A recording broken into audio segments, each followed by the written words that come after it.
Episode 1, The Barrowbeck Survey, 2048.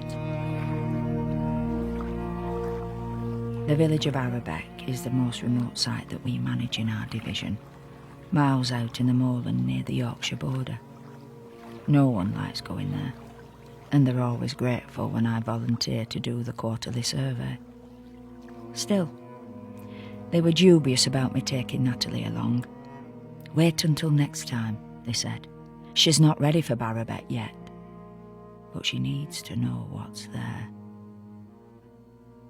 The first thing new recruits must do when they join the agency is visit the flood zones in their district so that they can see the scale of what they're dealing with, and to rid them of any delusions about saving the planet that they might have picked up on their environmental management courses from craggy, sentimental professors. We need auditors now, not activists. Not that Natalie strikes me as a dreamer. From day one she's been impassive, meticulous, dutiful, exactly what the agency demands of its new blood. She's what, 21, 22? A water baby, certainly. One of those kids born into a warm, wet world who've never known anything different. They've only ever seen snow on films and photographs. They can't imagine England was ever cold enough for ice and blizzards. I say to her, you know, time was, this would have been the worst month of the year to come to somewhere like Barrowbeck. She indulges me with a smile and goes back to filling in the pre-survey checklist as she's been taught to do. To her, it's perfectly normal for January to be as mild as April once was. Nothing unusual at all in seeing daffodils out 3 days into the new year. Much smaller than they used to be, of course. Paler too. Not that she'd know that. A couple of miles down the valley, and Barrowbeck comes into sight at last, waist deep in water under the fells. The church, the old mill, the school, the houses are all built from the same tough Pennine stone, and from a distance it looks as if it'd stand for another 1,000 years. But the mortar is dissolving around every brick. The old wooden lintels are warping. We're not expected to do anything about it. We only come here so that the government can say that they're fulfilling their environmental obligations. It's perfect for trainees. We note the progress of dilapidation, report any new damage, and the data is filed away. Barrowbeck is considered a low-risk site, a place that can be left to rot. The pollution its deterioration causes falls within the legal parameters. Acceptable discharge, they call it. The topic of a university thesis, Natalie tells me. Well, I call it turning a blind eye, I say, and she smiles politely again and looks out the window. She's already got the measure of me. A world-weary cynic. But at least a cynic can see how things could be made better. You know, I've been thinking about what it is that Natalie's generation's missing. And it's hope. They've given up. And for that, they blame the parents and grandparents and great-grandparents back and back. It's only possible to get to within half a mile of the village before the lane disappears into the lake that now fills the valley, and the rest of the journey needs to be taken using the boat we keep moored by the old Jacobean hall. Because it was built on raised ground, the hall escaped the worst of the big flood 15 years ago, but it had been derelict long before then. The roof falling in, the whole place crumbling into what were once orchards and gardens. It was the home first of the Underwoods, the squires of the valley, then in Victoria's time, a psychiatric hospital. Never a happy place, whatever use it was put to. But it's not on our list, and so Natalie has no interest in it, just as she's no interest in the office talk about how strange Barrowbeck is. She has a job to do. She's already getting into the boat. Our survey begins on the far side of what remains of Fitch Wood at the Wesleyan Chapel and its parsonage, both half submerged in a brown swamp of leaves and mud. Natalie does everything by the book, collecting water samples, taking pictures from every angle. She's the same in the village, The boat takes us on its pre-programmed route down East Road to what was once the guest house and the post office and the Red Lion. And then Weaver Street, where Natalie spends nearly a full hour updating the list of contaminants connected with the mill building. On Leech Lane and Market Row, she assesses the structural integrity of every long abandoned shop and every washed-out terraced house, photographing the gutters hanging with weeds and the roofs furred over with moss. All of these places were emptied, or ransacked, after the flood, but here and there a few things got left behind. A cuckoo clock that still hoots on the hour, a Christmas decoration, a silver star revolving from a light fitting. At a quick glance sometimes, you might think that nothing had happened here at all. But shift the torch beam and you find fish and eels swimming about in what was someone's front room, gulls nesting in a kitchen, rats sometimes, big ones. But I don't think they'd faze Natalie. She'd simply report their presence in the same way she'd report a broken septic tank. She'd account for the quality of the silence in Barrowbeck too, if it was on the form. To her, it'd be like the silence of ancient ruins, long established, appropriate. At the last house on Stone Street, she scrolls down to the box on the questionnaire that says, "Action required," dutifully selects none, and the boat moves on automatically, taking us along Churchgate to what used to be the village green. Only the tip of the war memorial is showing now, the sculpted wreath and the rifle green with weed. And over at St. Michael's, the water is almost at the stained glass windows. It's a wreck inside, but at least they emptied the graveyard in time. Well, just in time. Even after the horrendous winters of 2031 and 32, when the cemetery sat under water for weeks on end, the diocese still wouldn't accept that unless they moved the bodies the river would, and soon. It took a court order in the end, and still they protested when the JCBs rolled in. The dear departed had been granted eternal rest, they said. But it was more that no one wanted to believe that the big flood, the final flood, would ever come. When in 2033 it did, when every defence failed and Barrowbeck was declared uninhabitable, like most of Todmorden and Hebden Bridge the year before, there were still those who refused to be evacuated, even under the threat of arrest.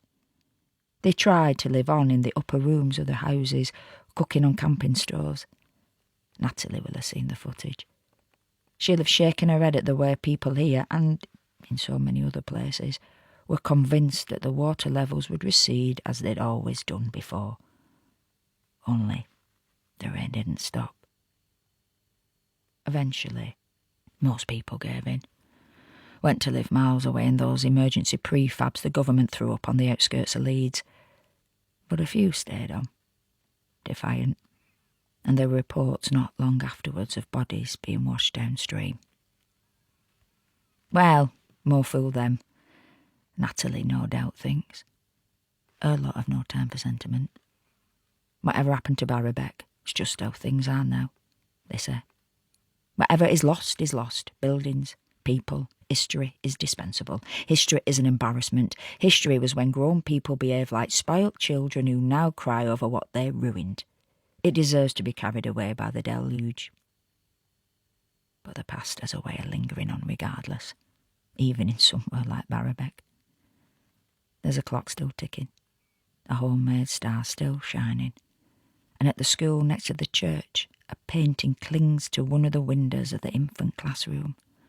A sun-bleached, almost colourless picture of the river winding through the village with grinning stick people lined up along the banks, all of them throwing in offerings to try to pacify the water. Even before the big flood, people here felt at the mercy of this valley. The isolation, the dark, the cold, the rain, and something else that brought out sin and strangeness in people. It's hard to say what exactly, only that it made it hard to live here and love here. But somehow they enjoyed it. People managed to inhabit Barrowbeck for centuries in spite of the place, until the river finally got the better of them. That struggle can't just slip away for good. Otherwise, what was it all for?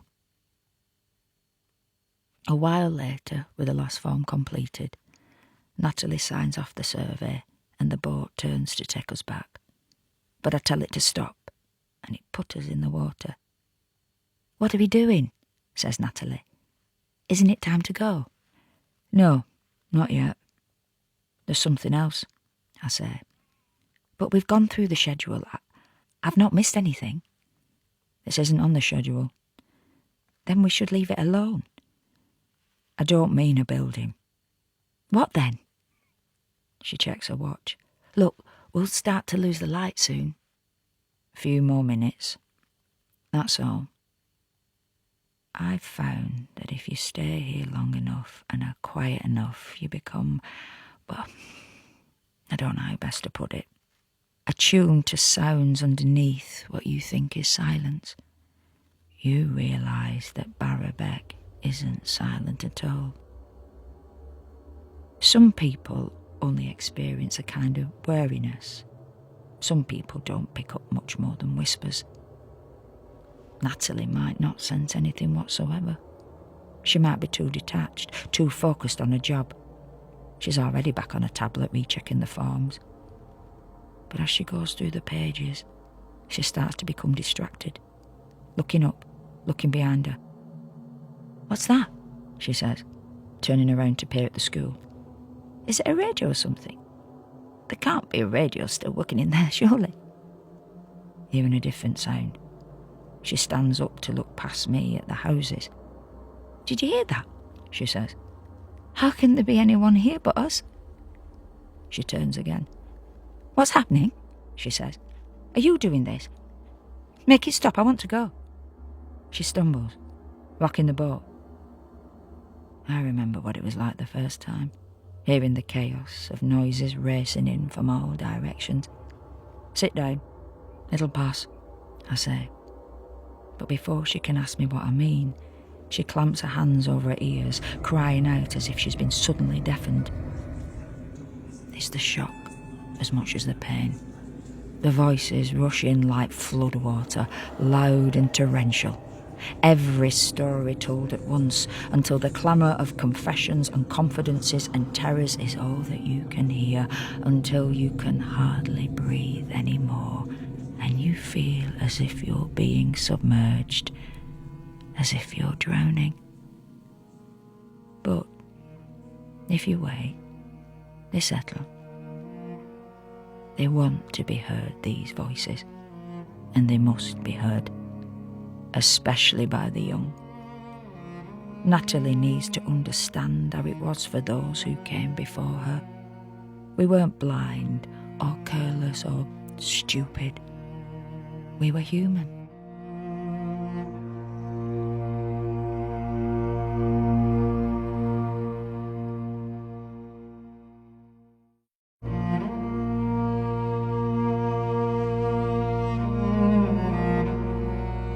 Episode 2. A Strange Case.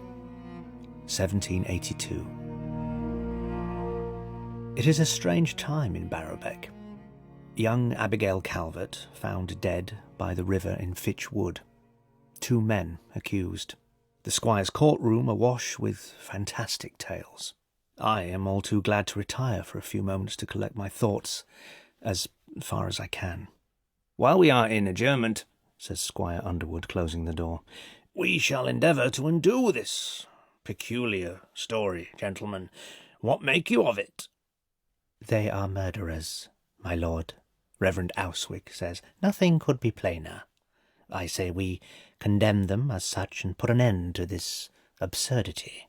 Refer them to the assizes. Send them to the noose." He commits the defendants in the next room to the gallows with a wave of his hand, and looks out of the window at the spring rain falling on the valley. "So there is nothing plain in any of this," I say. "You are prepared to give the tale credence, Mr. Kennet?" says the squire. "They seemed to tell it genuine," I say. Seemed, says Reverend Auswick with a laugh. As parish constable, you have much to learn about the guile of malefactors. You would acquit them on the strength of how they seemed. Peter Calvert has always seemed a fond father, and yet his plan was to give a man a horse in return for killing his daughter. Read your Bible, sir. It has much to say about sheep and wolves. He is a good man at heart, I say. Then, if Mr. Calvert acted against his character, says the squire, he was perhaps preyed upon by this man, Haydock, for money, you think? Haydock would have chosen in him the most unsuitable victim for extortion, I say. The Calverts are as poor as dust. That horse is the sum of their wealth. Then does he suffer from some imbalance of the senses, says the squire. He has not the scattered speech of a lunatic. I do not think he is ill, sir. Reverend Auswick smiles in that way of his, as though all is beneath him. Then you consider what he says to be truthful, that his daughter was duped into allowing some creature from the river to use her body as a puppet. Peter Calvert could not invent such a story, I say. Why would he? To conceal the true motivation for her murder, says Reverend Auswick. Which is what, pray? Asks the squire, inviting him to sit with us at the table. The answer is obvious. The girl was with child, as Haydock testified. Calvert knew that he could not feed another mouth. Thus he sought to resolve the matter. Haydock testified to no such thing, I say. He only suspected as much. By his own admission, he did not know why he had been employed. Reverend Auswick directs his response to the squire. I am merely making an inference, sir. The girl was, shall we say, well known to young men in the valley. So I have heard. Even if she were with child, I say, and Peter Calvert was determined to cut short the development, the woods and fields are filled with poisons that can flush out the womb. Hellebore, feverfew, tansy. Any farmer could have made the brew without recourse to a recipe. There would have been no need for him to have had Abigail killed. Mr. Kennet has a point, Reverend, says the squire. If those indeed were the circumstances, exacting such a deadly punishment on the girl seems too excessive. Then there was some additional shame in the pregnancy, Reverend Auswick replies. You mean the child was Peter Calvert's, says the squire, if child there was. Think on it, Reverend Auswick says. If he really did believe his daughter to have been possessed by some unholy thing, why did he not call upon me for the remedy? Perhaps he feared you would not believe him, sir, I say. More likely he feared the penalty for such a disgraceful coupling. You pile one slander upon another, I say. Where is your proof? Reverend Auswick scrapes the inside of his nose with his handkerchief. We are but mortal men, he says. Only God can discover the truth now. Indeed, I consider it our duty to bring these two miscreants before his heavenly court as soon as we may. The motive for their brutality is no longer our concern. It is the concern of those who live here, however, says the squire. They will look to us for an explanation.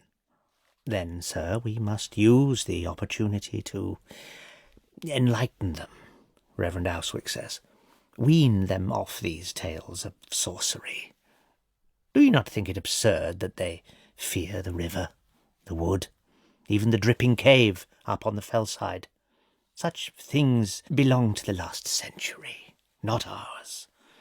Do they not see the marvels of science every day in the mill? But the spinning jenny and the water frame cannot so easily displace the stories folk tell about the river. For as long as people have dwelt in Barrowbeck, they have feared it one way or another. We've never been very comfortable living on its banks.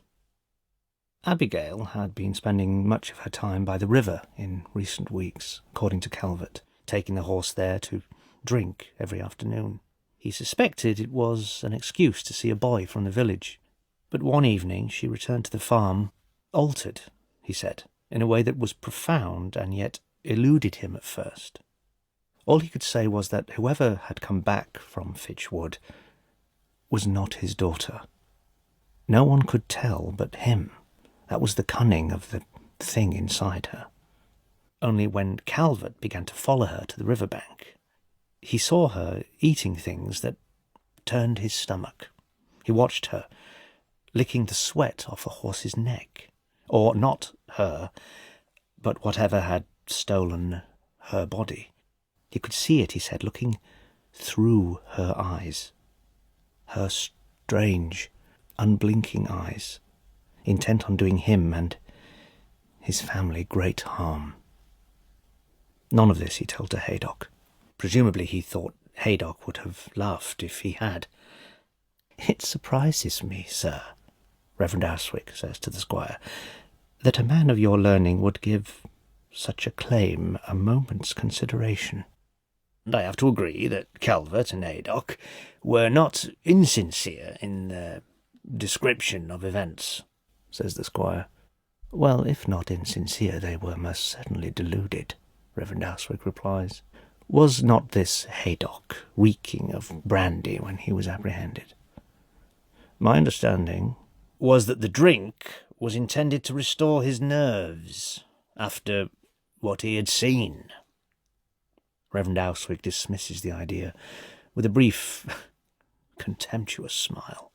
"My lord, let the peasants mutter about monsters. We must be seen to be unswayed by superstition."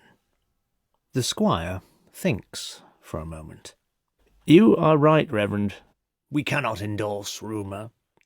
"But, my lord," I say, "you saw Abigail's body. From head to toe it was as soft as the clothes she was wearing. How could Haydock have done that to her?" "Do not doubt that I feel pity for the girl," he says, "and for Peter Calvert, whatever has befallen him, but we can only proceed on facts, and the only facts before us are a murder has occurred, and 2 men have admitted to the plot which led to it." "Quite so, sir," says Reverend Owswick, getting up and opening the door onto the murmuring hall. "We have wasted enough time on the misfortunes of this whore."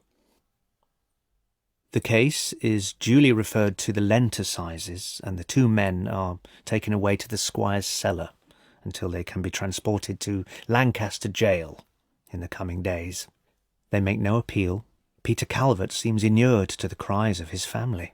And astoundingly, Haydock does not reproach him for sending him off to do his odious job so unprepared. Indeed, Haydock seems not to know where he is. He gave his testimony as if recalling a nightmare. I have endured many liars in my time, but he was not one of them. Then what is there to do but take his account as the truth, even though it cannot be? He was not hardened to his work, as some men in his trade were, he told the court. And he was always much relieved, he said, if he could convince himself that whoever he had been hired to dispatch had not suffered unduly at his hand. When he came to Fitch Wood, he was pleased to find Calvert's daughter to be slight for a farm girl. Her skull, in his words, would give like dry cake. He watched as she led the horse, his payment, out of the water and tied it to a branch, and then she knelt on the bank to forage in the grass. While she was engaged, he made his way toward her, and stood so close to her that he said he could see the freckles on her arms and smell the river on her skin. She seemed to have found what she was looking for, but when she opened her hand, it was full of worms. She examined them, and then she picked one, said Haydock, and held it up and lowered it into her mouth. It sickened him, he said, but it sickened him more that she had a life so pitiably poor that she was forced to eat what crawled in the soil. And he confessed that in that moment, oh, such a merciful man, He thought that the blow from his cudgel might be her salvation. He drew back his hand, but as if sensing the danger, the girl darted away on all fours, like a startled animal, and bared her teeth at him. Her dexterity was astonishing, he said, being naught but skin and bone. He advanced, and she retreated a little more. It only required him to take hold of her wrist or her hair and bring down his baton, and it would be done. But there was something about her, he said, that dissuaded him from going any closer. They stared, each waiting for the other to move, still with her eyes fixed on his. She had not blinked once, he said. She pulled down her lower jaw, not to bring up the worms, but to allow for the exit of something far worse. Out of her mouth, said Haydock, came a black substance as thick as pitch that poured off her chin and made a puddle in the grass. It appeared to be bubbling, but when he looked closer, little grey eyes were rising to the surface here and there, and looking at him. Behind him the horse strained at its tether, throwing its head about to get loose, but Haydock stood transfixed, he said, as the girl wilted to the floor and the foulness continued to ooze from her mouth. Her legs and body, her arms and her head, sunk in on themselves until she was like an empty wineskin. And what had been living inside her leaked away down the bank and into the river.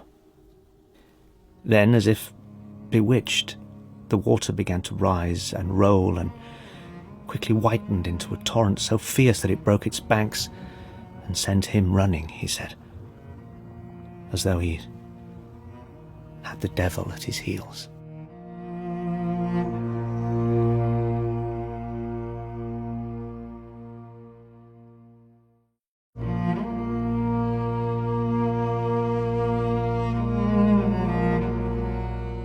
Episode 3, After the Fair, 1909. We call it our second Christmas, Pascal's Fair, for it comes and goes just as quickly. One morning in May, the little marquees are sitting there on the green like gifts waiting to be opened, and then overnight they disappear. And just as dreary January always follows festive joy, so Dr. Dark Cloud appears in Barrowbeck with his pony and trap. I say doctor only because he looks like a doctor with his black suit and his beard and his Homburg hat. Who he is, no one can say. He goes around all the villages nearby in the springtime chasing the fair, but he is always a day behind. For no one knows where or when it will appear. It goes where the wind takes it, so we say. I imagine the ribboned horses tossed about in the sky, the acrobats springing from one cloud to another, the tents drifting along as bright as balloons, and Pascal the Pierrot floating down into the next village like a dandelion seed on his Chinese umbrella. Dr. Dark Cloud misses all of this. He can only lecture us after the fact about the dangers of the fair and hope that we will think twice about going next time. Do not be fooled, he says, by the antics of the tumblers or the smiles of those pretty girls on the ponies. And take care not to indulge that capering clown. He, above all, is not to be trusted. Think of his cunning tactics, the way he lures children into his tent with the promise of living toys. This year, there were apes swinging through tiny Japanese trees, polar bears the size of mice, eagles with the wingspan of moths floating around above us. As we dashed about, desperate to see everything at once, Pascal was suddenly there among us. Tall and white in a polka dot skull cap, a pink carnation pinned to his ruff, his fingers ringed with tiny snakes like brightly patterned earthworms. My mother says that I'm getting too old for it now. To be so enthralled by that silly zoo, playing a game of copycat with a clone, it hardly befits someone of my age. "You're 16, girl," she says. But there's nothing silly about Pascal. And it isn't a game we play, it is far more serious than that. It's a test. To see which of us he can trust with his animals, which of us is the most observant. You must watch him closely, you see. When Pascal bows, you must bow too. When he grins, you grin. Yesterday at the fair, some quickly faltered. Alison Thwaites and Johnny Isaacs collapsing in a heap and having to concede. Then, as Pascal jumped from side to side, clicking the heels of his slippers together, a few more had to sit out. Emma North and Fred Wilding. And then two little ones, William Jones and Bernadette Rose, who could not make the shapes of butterflies with their hands and tied their fingers into knots, went off sobbing. Pascal cried along with them, screwing his fist next to the black teardrop painted onto his cheek, and the handful of us left in the contest had the wherewithal to copy him. As he spun, mimed, paused and danced, the others got left behind, and one by one they sat out on the bales of hay to watch, until only me and Samuel Stocks were left. Now Pascal lay on the floor, crossed his arms over his chest and played dead. And we did the same. Samuel lasted for a good length of time, but the other children were quick to shout when they saw him blink, and I was named the winner. Everyone clapped, and Pascal gave me a small box made of yellow card. Inside was an elephant draped in a jewelled saddle. When I went to stroke its head, it wrapped its trunk around my little finger. Then, as the winner must do every year, I had to mimic the animal I'd been given, so that I left the tent reminded that my life and the life of the little elephant were now one. Corrupter, charlatan, parasite. Dr. Darkcloud always gives the same lecture about Pascal, and I always go to listen. Just for the tradition of it, for the entertainment of it. The same as most people here do, apart from the sour faces, as we call them, who come to nod and applaud his speech with their glum children in tow. One or two join their ranks every few years, but for the most part, Dr. Darkcloud comes and goes as just another spectacle on the green, and nothing changes. Yet his performance today is attracting more people than usual, because of the mysterious wooden chest at his feet, and the two acolytes he has acquired since last time, a woman and her daughter from another village, who stand beside him with grim expressions. There's something different about Dr. Darkcloud too. He has a look of serenity about him, a look of triumph even. At last, he says, clasping his hands and shaking them heavenward in thanks. At last this deviant Pascal has been found out. It has been discovered of late by scientists that a special compound of powders is cast into the air inside his tent which, when inhaled, induces vivid hallucinations in the juvenile mind. Think for a moment, he says. Think rationally. How can those animals be so small? There must be some trick, the oldest trick of them all, in fact, for there is nothing in those cages whatsoever. It is merely a flea circus. There's some laughter in the crowd, and seeing that not everyone is convinced, he opens a drawer in the wooden chest and takes out a small jar that is passed around from person to person. Inside is a pinch of green dust, like snuff. This was extracted from a boy just over the moors in Midderby, he says.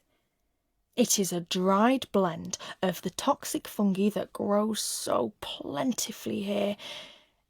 It is unfortunate for you that your troublesome river keeps the wood so damp and provides Pascal with the ready ingredients of this pernicious concoction.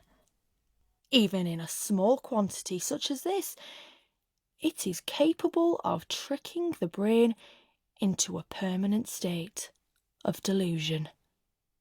Take young Mary here. She believed herself to be the moon until she received the treatment. The girl next to him, she's my age, I think, smiles thinly. Her mother puts a comforting arm around her shoulder and implores us to take the remedy on offer as Dr. Darkcloud opens the lid of the box and shows us the hoses and clamps and straps of some medical apparatus. Until Mary had the narcotic drained out of her, he says, she was as enthralled to Pascal's fur as the opium fiend is to the druggist den. Mary bows her head in shame. Are there any such children here in Barrowbeck, I wonder?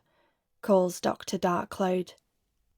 There is silence for a few moments as he scans every corner of the crowd. Then, yes, says Georgie Mitten's mother. My boy!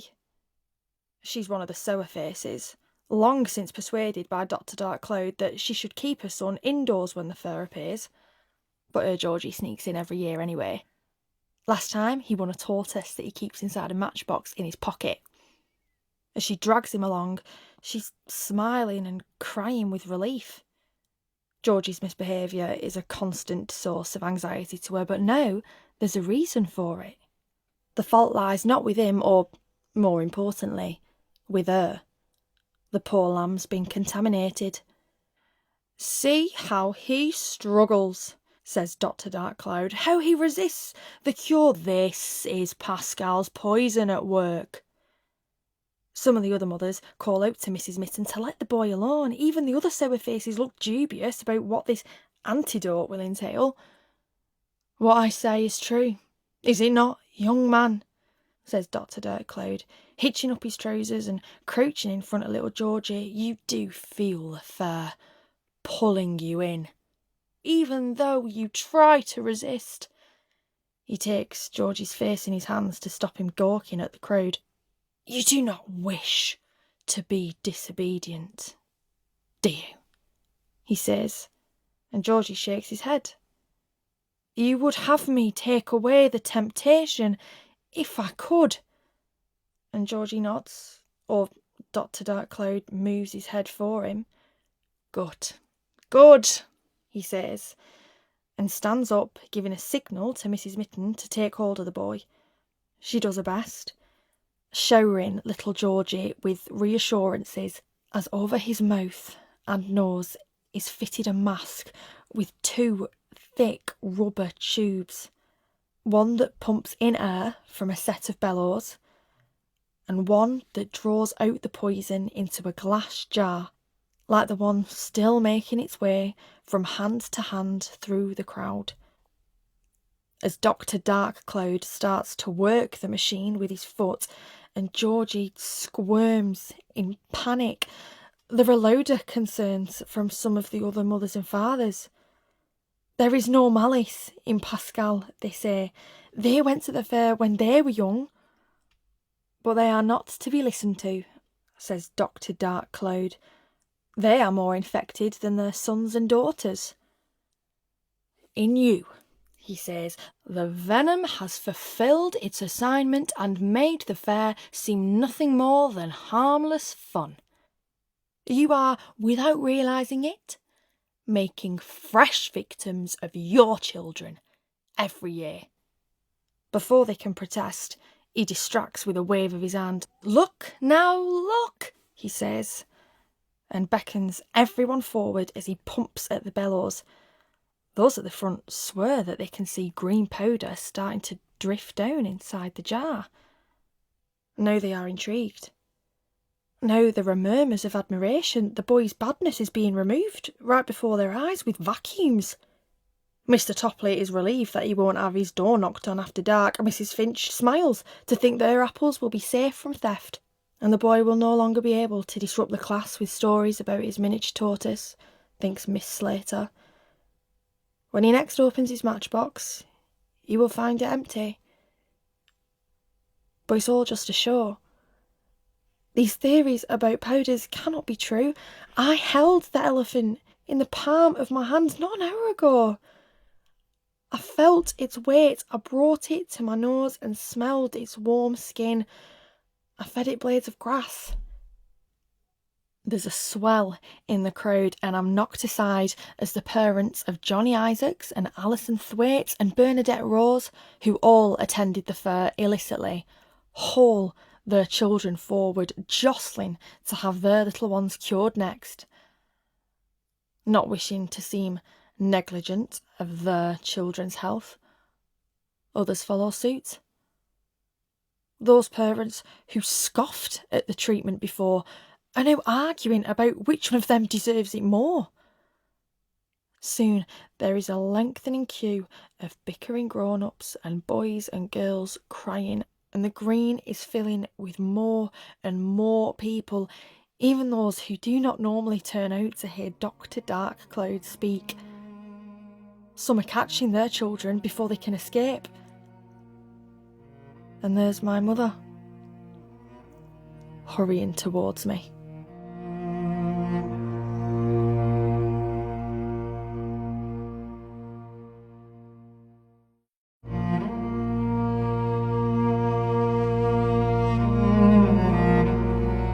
Episode 4.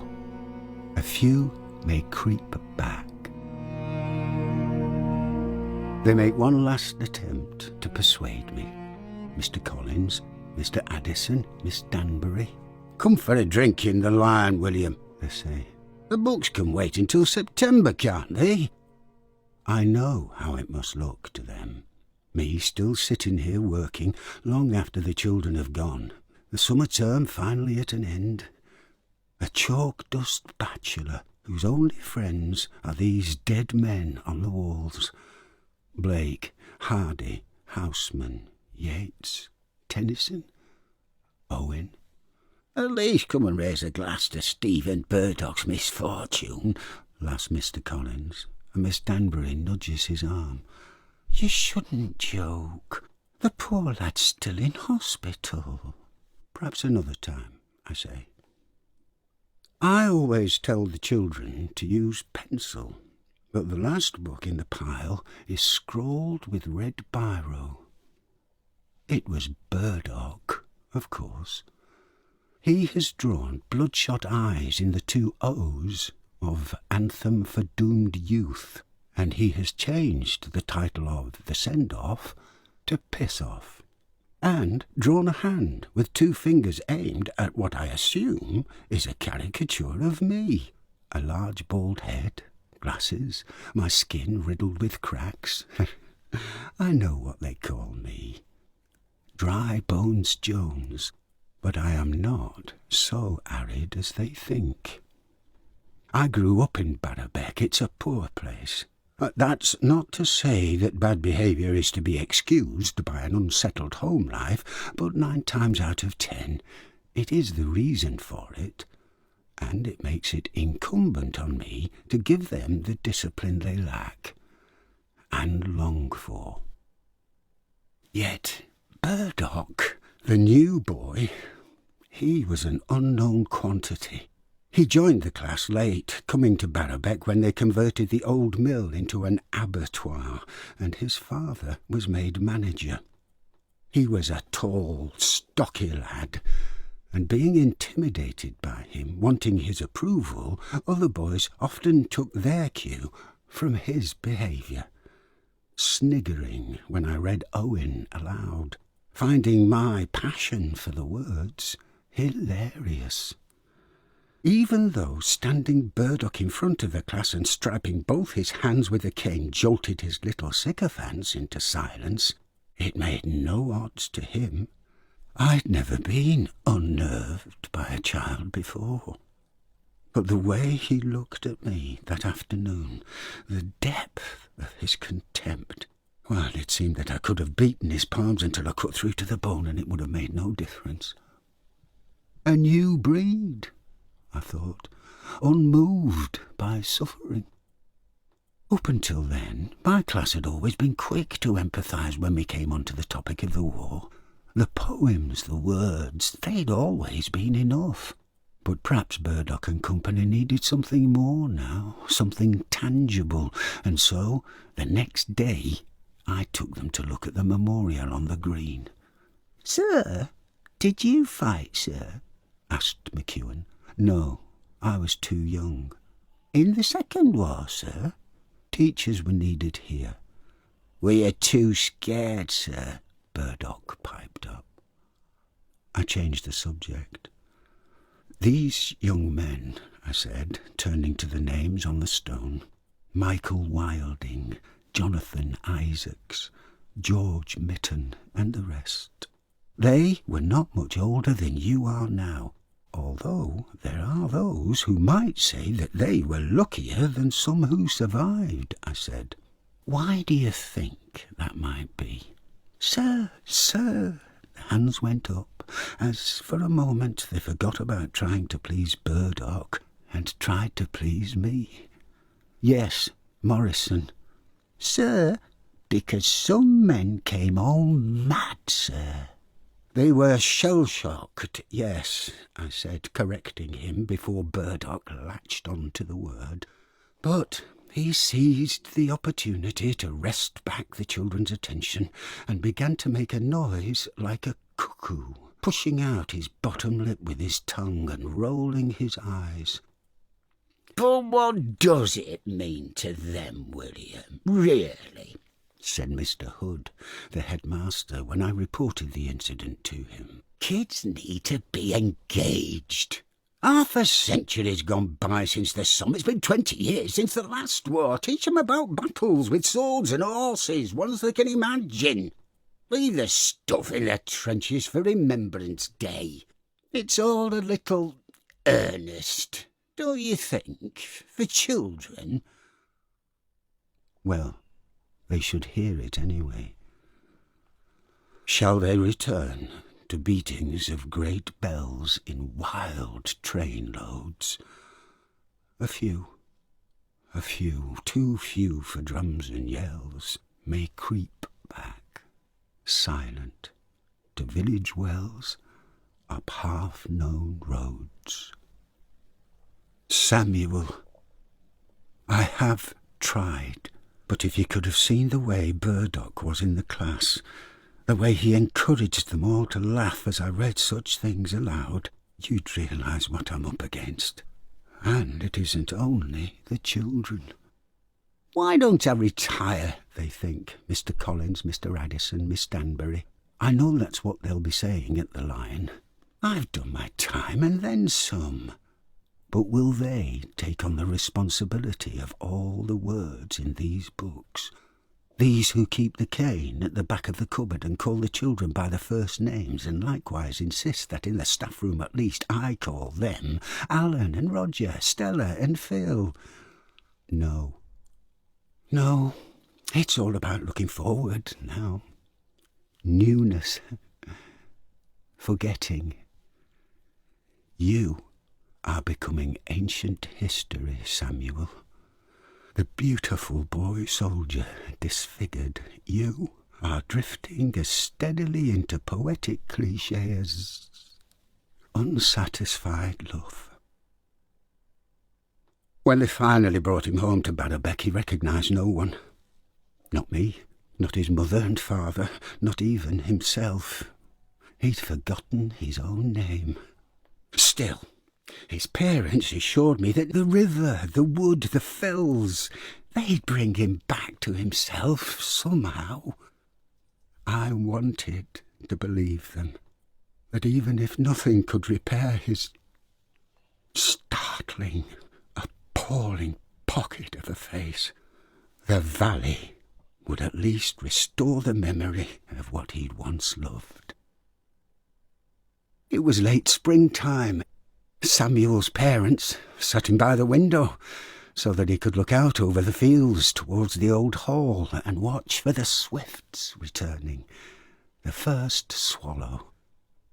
But whenever they came to bring him tea, they found that he'd closed the curtains. They took him up to the moors and along the quiet paths in Fitch Wood, where no one was likely to see him.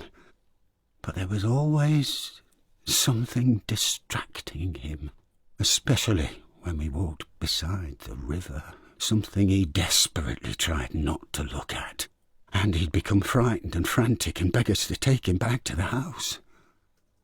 Whoever we were, They'd oblige, his mother and father, but have him out again the next day. All their endless cajoling and reminiscences only made things worse, in the same way that trying to force a pool of water into stillness would only have caused it to be more agitated. It was better to let the ripples disperse in their own time. But when he started hanging up blankets in every window of the house and barricading the doors, they were forced to call the doctor. His solution was to bark facts at Samuel.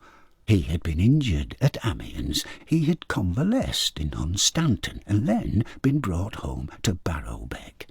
These were his parents, Edwin and Susanna. This was his friend, William. It was fortunate for him that the asylum down the valley had closed its doors. He ought to be grateful that he had such caring parents and pull himself together for their sake. The bullying did nothing but cause him to shut himself away even more. He had aged so much. He was only 4 years older than me, but the gap might as well have been 40. We were as good as strangers to one another. We had no history anymore. Everything we'd ever done together had been knocked clean out of his brain. We had never been to Pascal's Fair as children, never swum in the river, never raced one another to the top of the moorland path, never laid side by side in the heather to catch our breath. There had never been a look between us, or a touch, however brief. He began to acquire a strange sort of certainty about himself. He knew now that he was dead, he said, and that he must have been carried here by the river like the other men he'd seen crawling out of the water and up the banks. He'd been afraid of them, but he could see now that they were all just as wretched as he was, brought here to repent and be purified. I have tried to teach the children that history only has the appearance of a story, that in hindsight it seems as though one thing happens because of another, and thus all events are in some way preventable or predictable, whereas at the time there is only ever chaos. I well remember the commotion of that day. People dashing along the street outside, the village full of smoke, ash floating in the air. On the green, half the village coming and going from the river with buckets of water. But all too late. Samuel's house was an inferno. And Burdock had laughed. I'd call it divine justice, William, said Mr. Addison when he brought the news of Burdock's accident into the staff room a week ago. Only I don't believe in God, and it wasn't news to me. I'd been in Fitch Wood the day before, and I'd seen Burdock clambering about in the trees. I'd watched him edging out along a bough, trying to knock a still twittering nest to the floor. I watched him slip, and I watched him fall.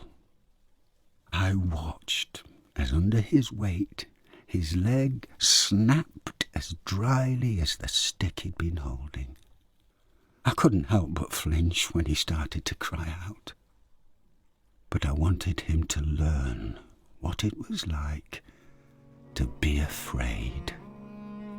And so I left him there. And I made sure that he saw me walking away.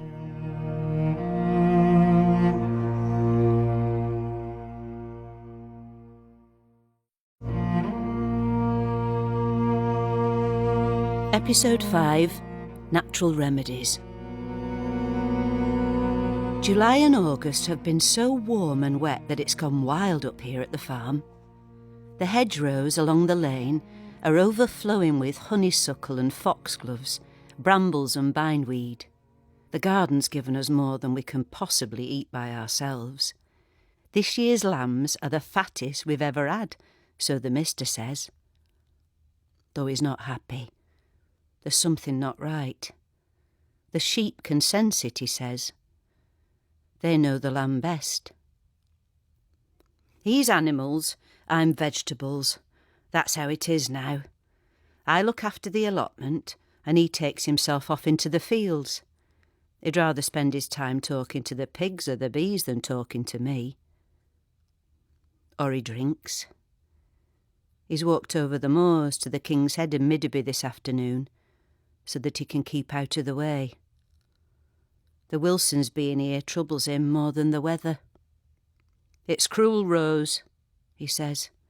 What you're doing to them, you know it is. But when a couple comes to me desperate for a child, when a child deserves to be loved by them, I find it hard to turn good people like Judith and Henry away. I've known them both since the day they were born, and it breaks my heart that they've been married for 5, nearly 6 years now, and never had any luck. It's her rather than him. I brought her out of her mother twisted at the belly like a dishcloth. There was always a chance that she'd struggle to conceive. Still, she's been patient. She's tried to let nature take its course, and nature's tried to be kind to her in return, giving her this teeming summer, offering up all its remedies, red clover, raspberry leaves, nettles and black-roots, happy Aphrodite and mother's flower, Bethlehem's glory and fill the cradle. All the things that work for most girls most of the time. But Judith's still empty as Weeping Cave, poor thing. And so it's come to this. But not without deliberation. It's not a gift I just give away to anyone. Time was they'd have burnt you, Rose, the mister says. There are some in Barrowbeck who'd burn you now if they knew. So you pick carefully. No flighty girls or loudmouth husbands, no one who might go running off outraged to the vicar or the minister. You need to know that they're going to be discreet whatever they decide, and only then do you make the offer. I mean, sympathy plays its part in who I choose to help, of course it does. I can't help but feel sorry for some people. Before Judith and Henry Wilson, I helped the Brethertons and the Collingwoods. There would have been no hope for either couple if I hadn't. Philip Bretherton came back from the war in a wheelchair, half a man, and Caroline Collingwood, waiting for a diseased, cantankerous mother to die, ended up marrying far too late in life to have children. You just want people to have the happiness you've had. You want to share what the garden gives. But after our Hazel, says the mister, you put other folk through that. It isn't cruel, despite what he says. It'd only have been cruel if I hadn't been truthful with them. But I was honest from the start. I told them what had happened to our daughter. They knew what to expect. I didn't force the hand. It was them who made the choice. Just like Judith and Henry have done. Yet, when I ask if they're ready, the Wilsons, they seem reluctant to get up from the kitchen table.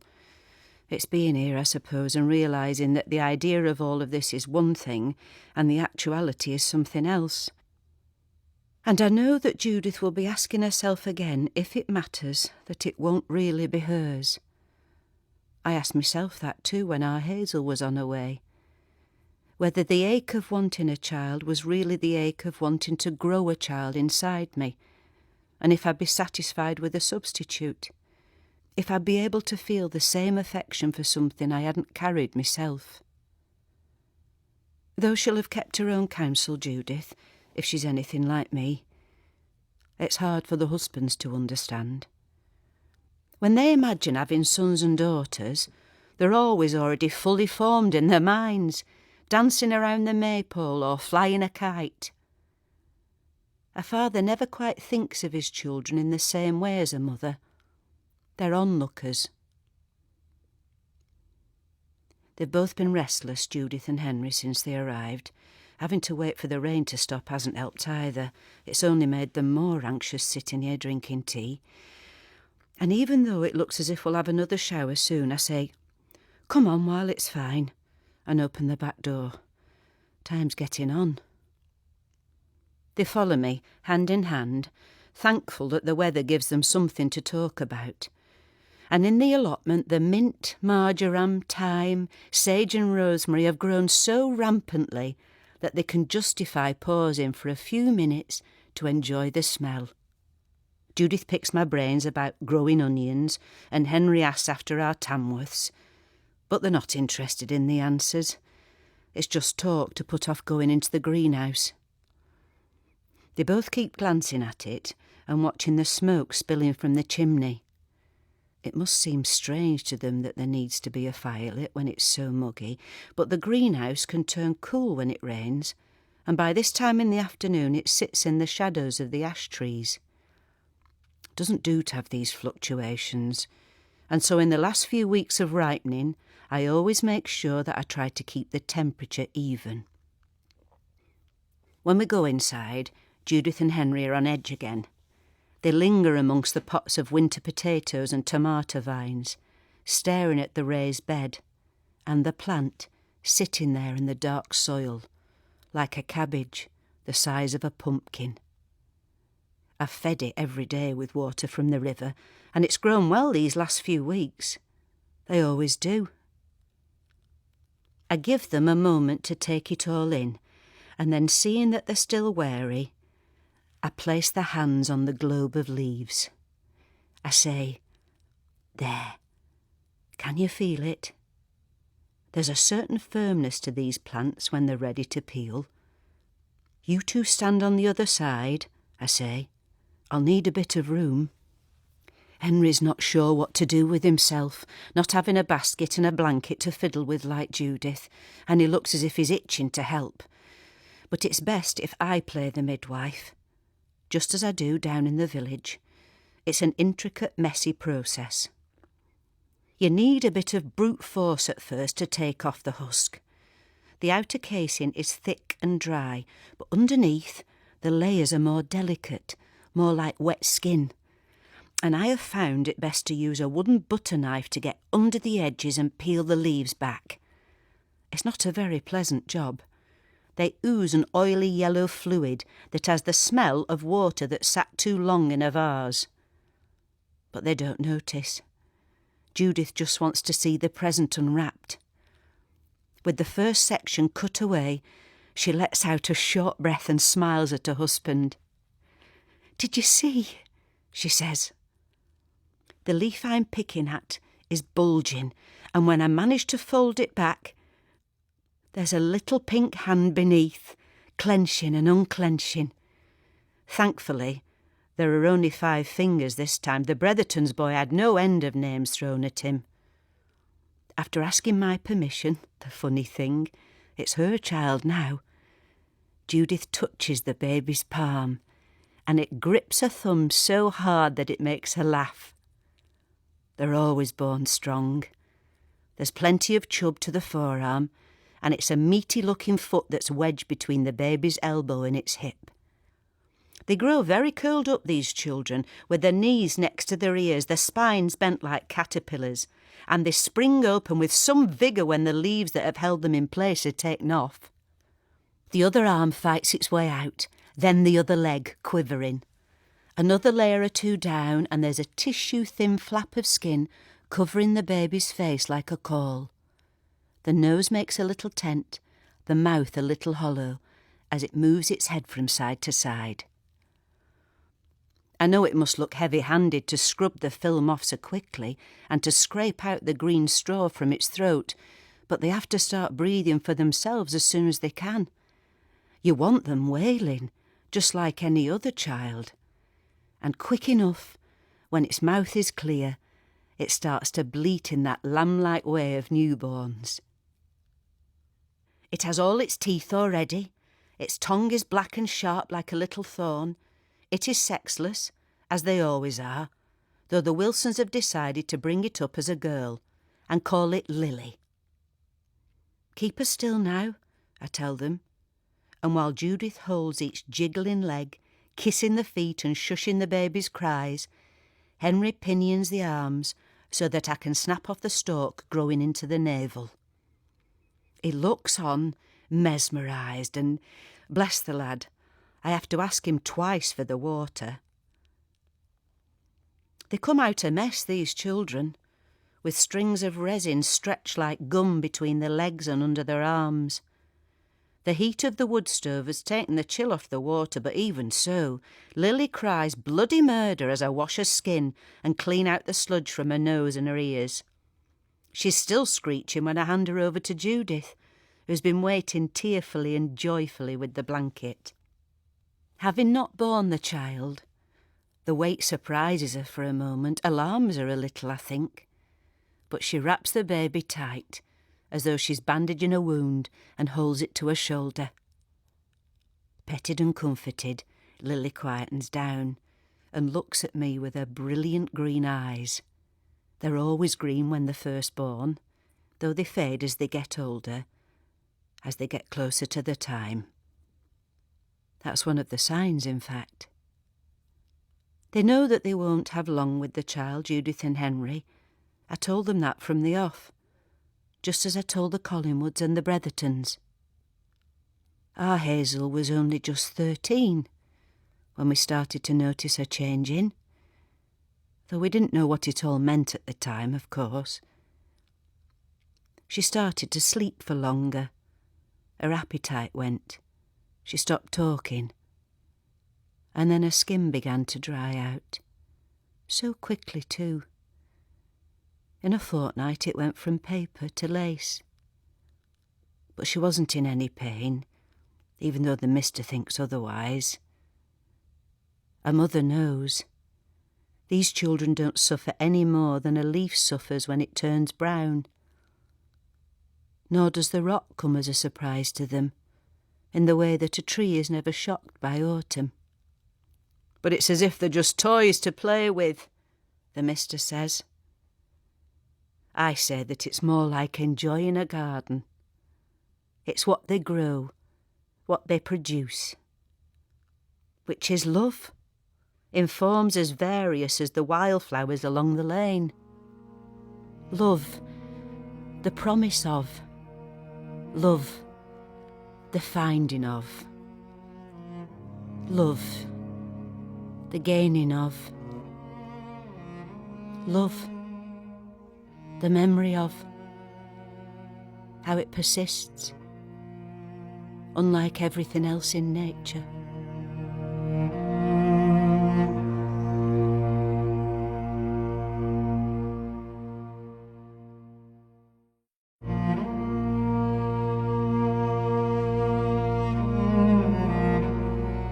Episode 6.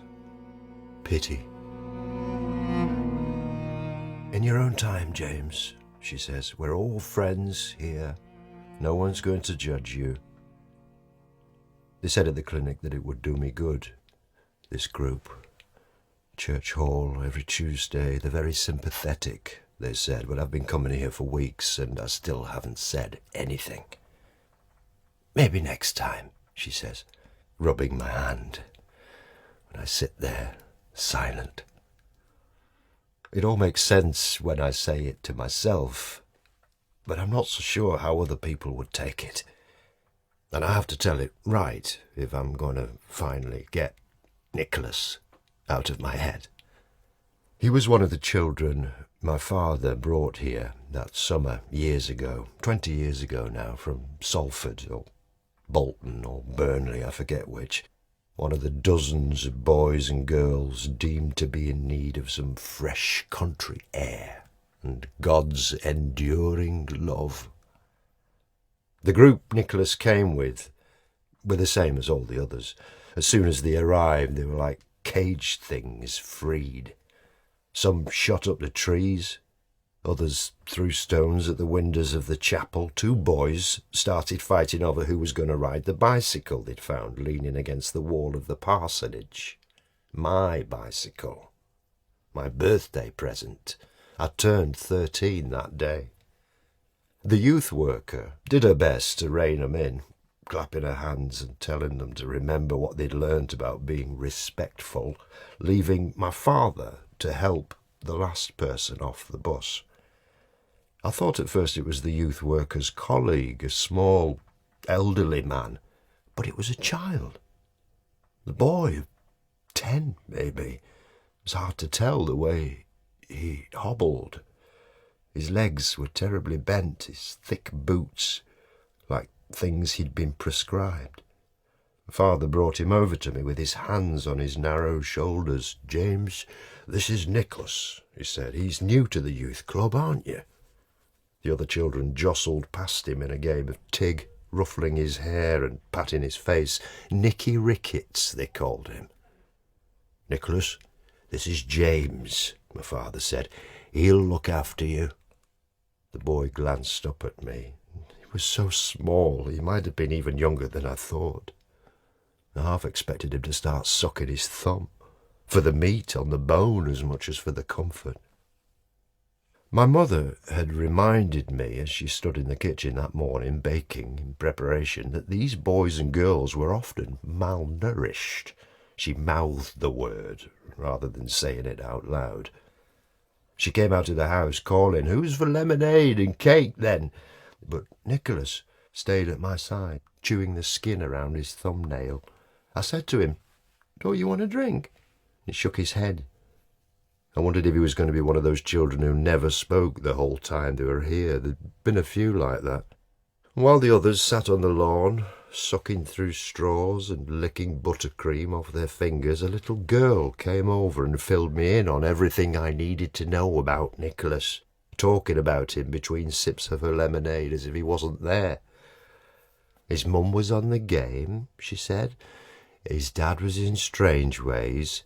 His brothers sold knock-off watches round the back of the precinct. He was always getting a clip on the ear for falling asleep in class.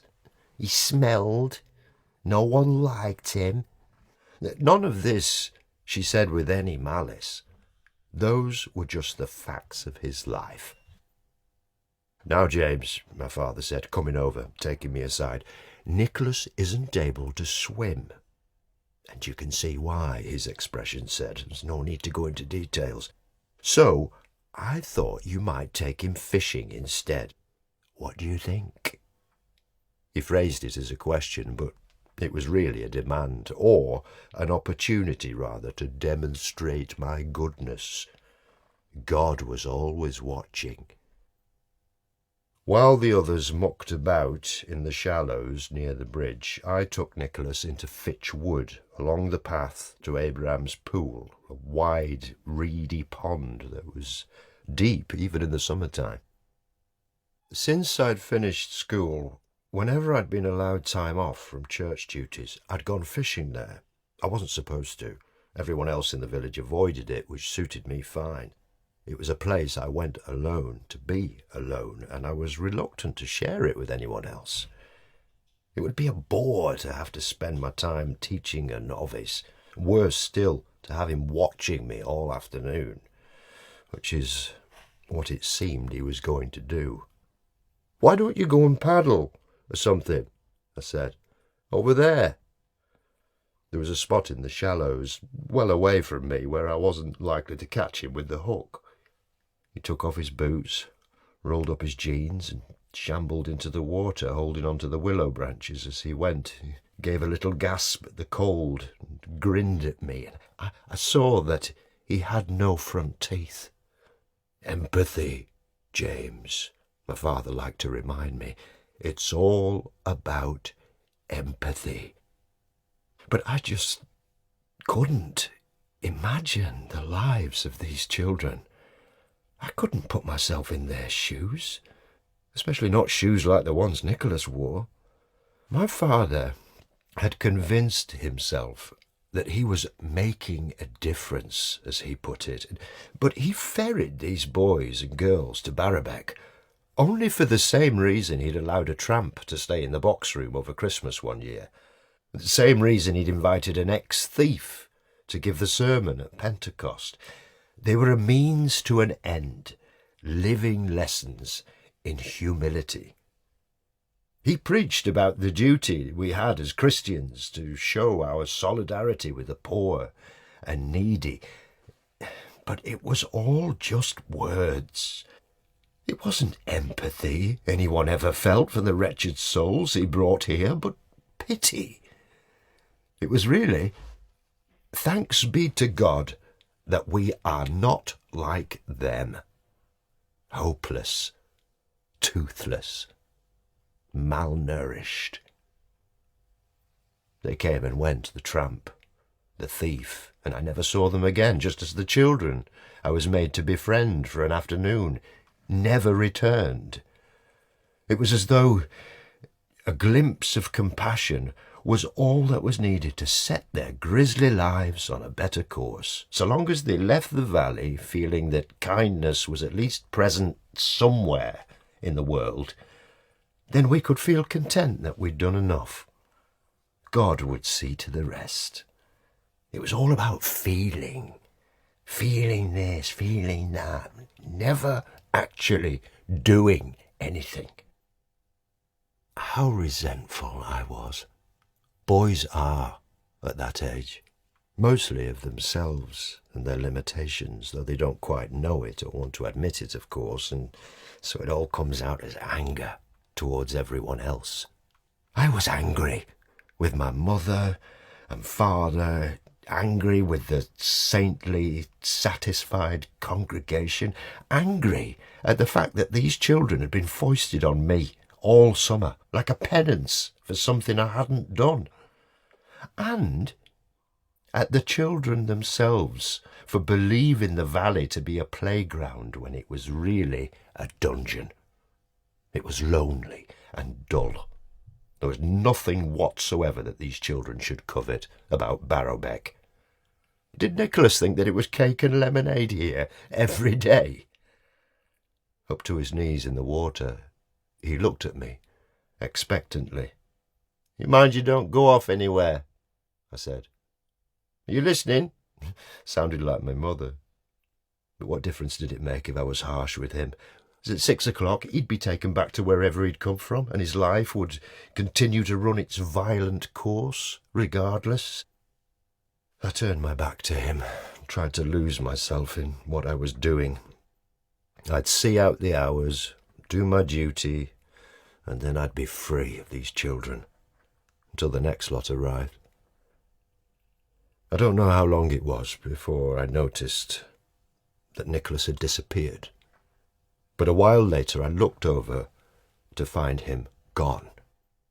I whistled, but got no reply. I called out, "Are you there?" and then shouted his name, feeling ridiculous as I didn't know him.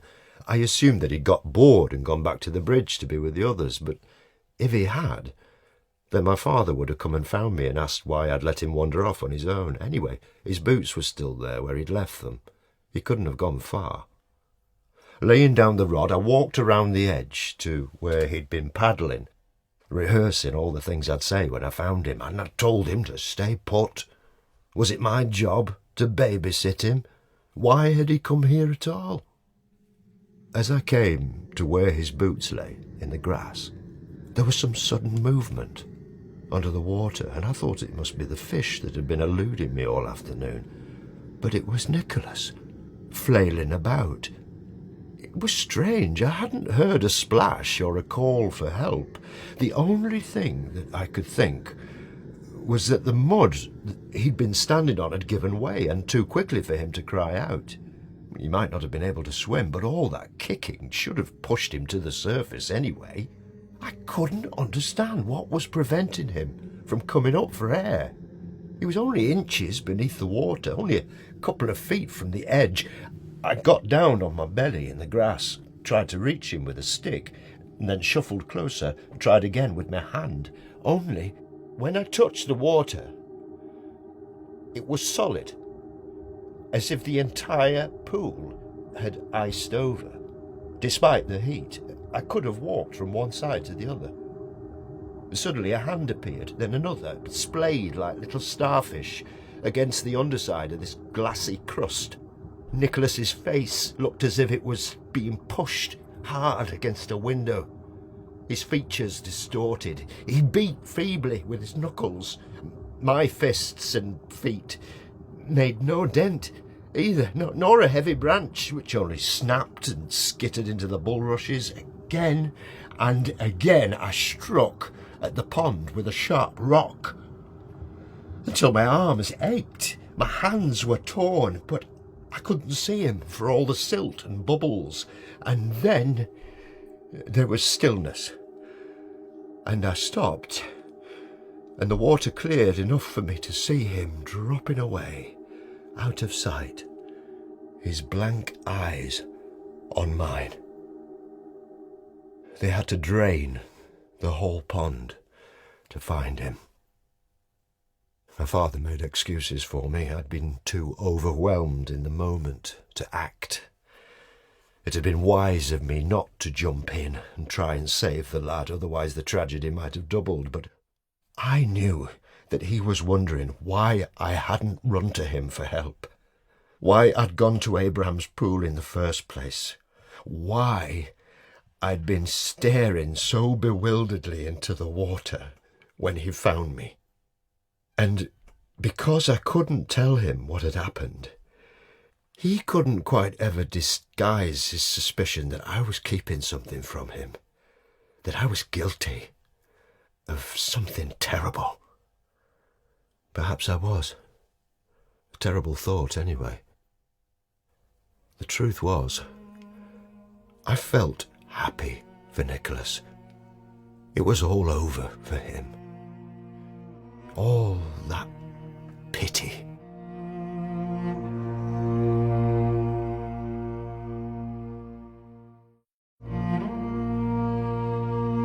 Episode 7. The Haven, 1899. You are most welcome, sir. You're not intruding at all. We're always happy to receive visitors at the Haven. How fortunate it is that your walk has brought you to this valley. Now you'll be able to see the last of the harvest being brought in. We must hurry. The summer is coming to an end. What was green is turning bronze. There's a flint edge to the wind. Son Robert has predicted gales in the coming days. Daughter Helen has given me a handful of sour blackberries every morning this week, as proof that the year is starting to spoil. If the master comes, she says, he'll want to see not an apple left on the trees, not a thing left to rot in the grass. Yes, sir, they're all named son or daughter here, no matter their age, and the master is their father. But this is no bedlam of a former age. No one is in rags and chains. The Haven is the apotheosis of modern psychiatric care. Sons and daughters decide upon their own moral conduct. For example, sir, even though the food stores are plentiful, they choose to eat in moderation. No one is formally compelled to work, and yet all do without complaint. To be meek in conduct and clothing is a means of prolonging one's atonement, yes, for it goes without saying that guilt does not always dissolve completely when the cell door is unbolted. But humility is also an expression of the natural desire to serve and be ruled in return. We all wish to understand and satisfy a father's will. We wish to win his love, those who have fallen into sin, even more so. And even though there are no walls or fences to contain them here, although they dream sometimes of strange ways and the scrubs, poor souls, they choose to stay within the boundaries of the master's land. And besides, None would wish to be absent when the master returns. No one knows, sir. He's always away. No one has yet seen him, but the sons and daughters at the Haven understand that they are not his only children. The master's family is vast and scattered, and although he's constantly on the move, they've heard lately about his acts of benevolence in Suffolk and Sutherland. It will take time for him to visit everyone. But come to the Haven one day he will, and so everything is kept as the master would wish to find it. All are accountable and equal in the task. The only division at the Haven is the natural division of labour, as each son and daughter gravitates to the work that best draws out their talent. There are woodsmen and seamstresses, bricklayers and cooks. Every skill is prized, yet not overprized. No one person is above any other. Son Benjamin, over there, the master carpenter, his scrollwork demanded for the pulpits of modern cathedrals before his indiscretions, happily serves soup to the blacksmith's factotum. If distinctions are not generally noted as a rule, then they are forgotten entirely on a harvest day. Today, they are all apple pickers. Come this way, into the orchard, sir. Can you see how it was planted, where the light lingers longest? When? Oh, many years ago, sir. In Squire Underwood's time.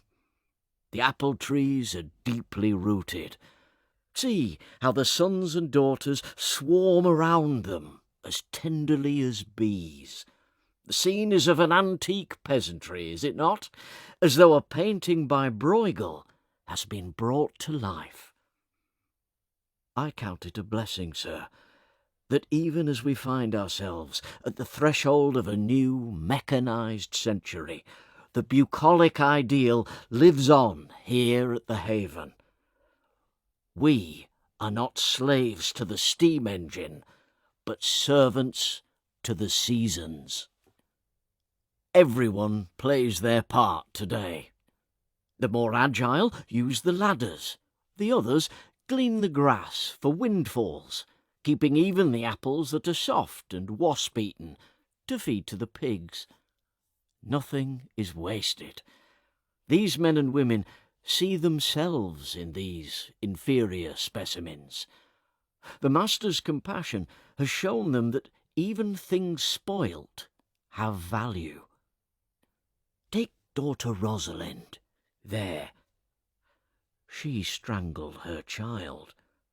And son Philip, only 22, with side whiskers as soft as lamb's wool, he bludgeoned a man for sport. You would not think it, the way they laugh with one another.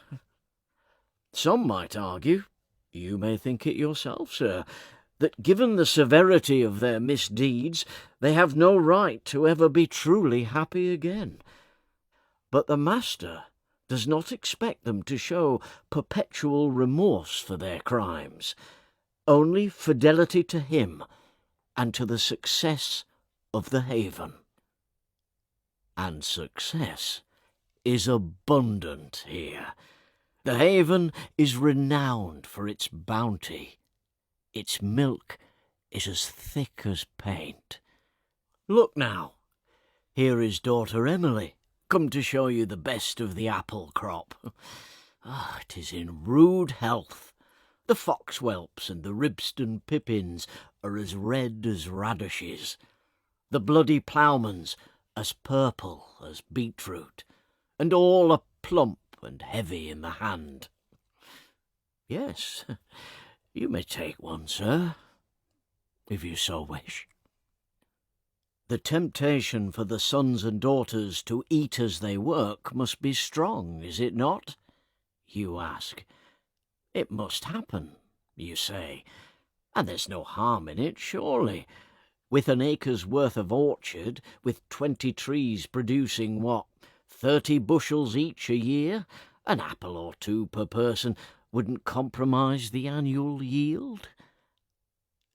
Perhaps not. But this would be the worst of all offences at the Haven, sir. It would be like stealing directly from the master's own hand.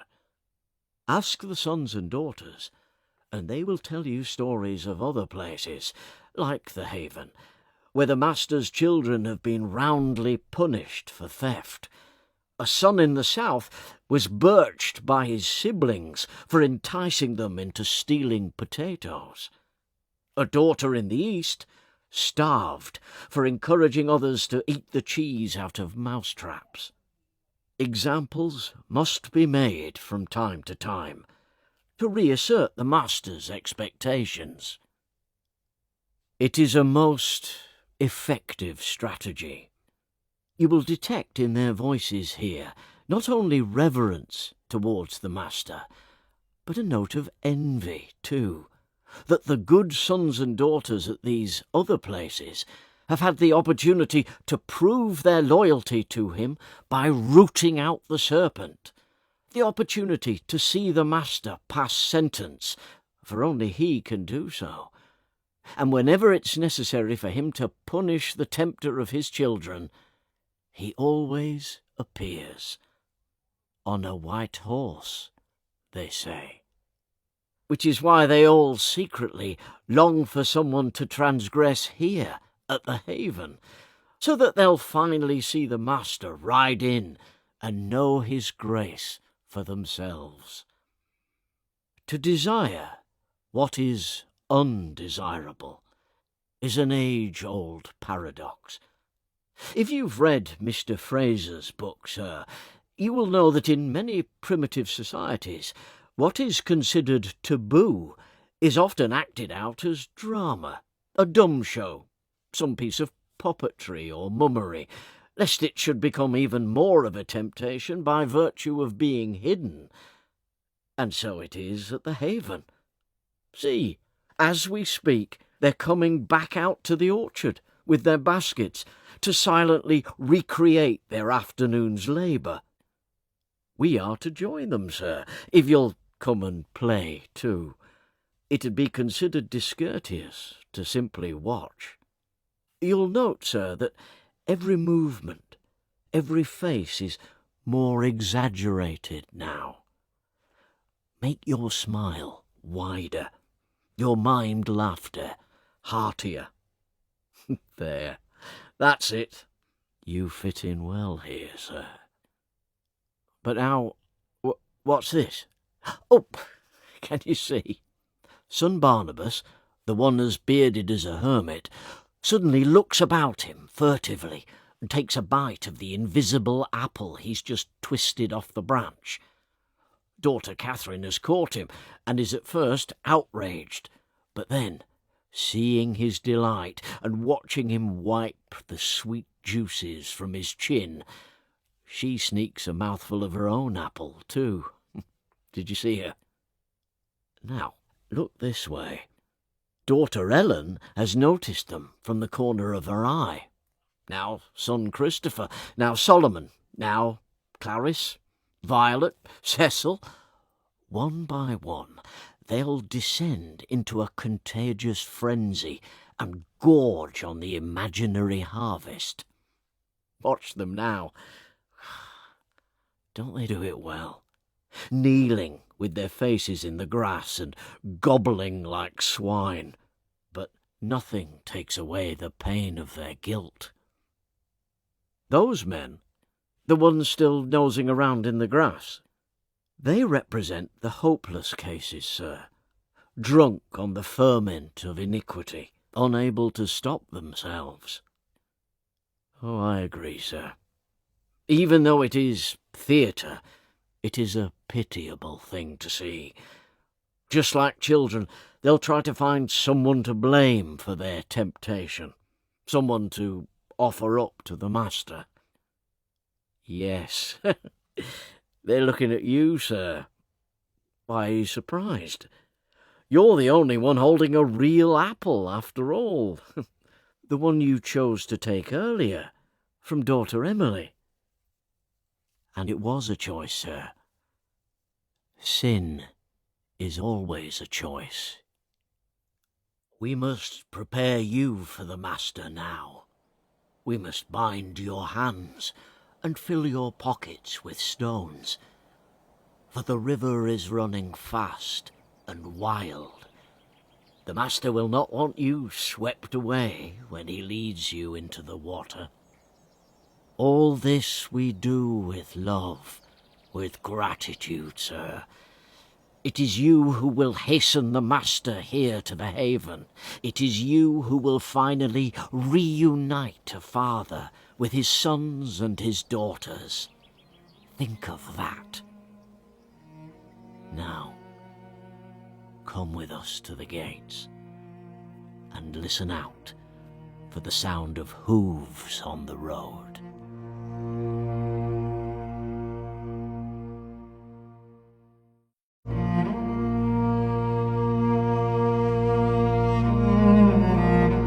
Episode 8, The Sisters.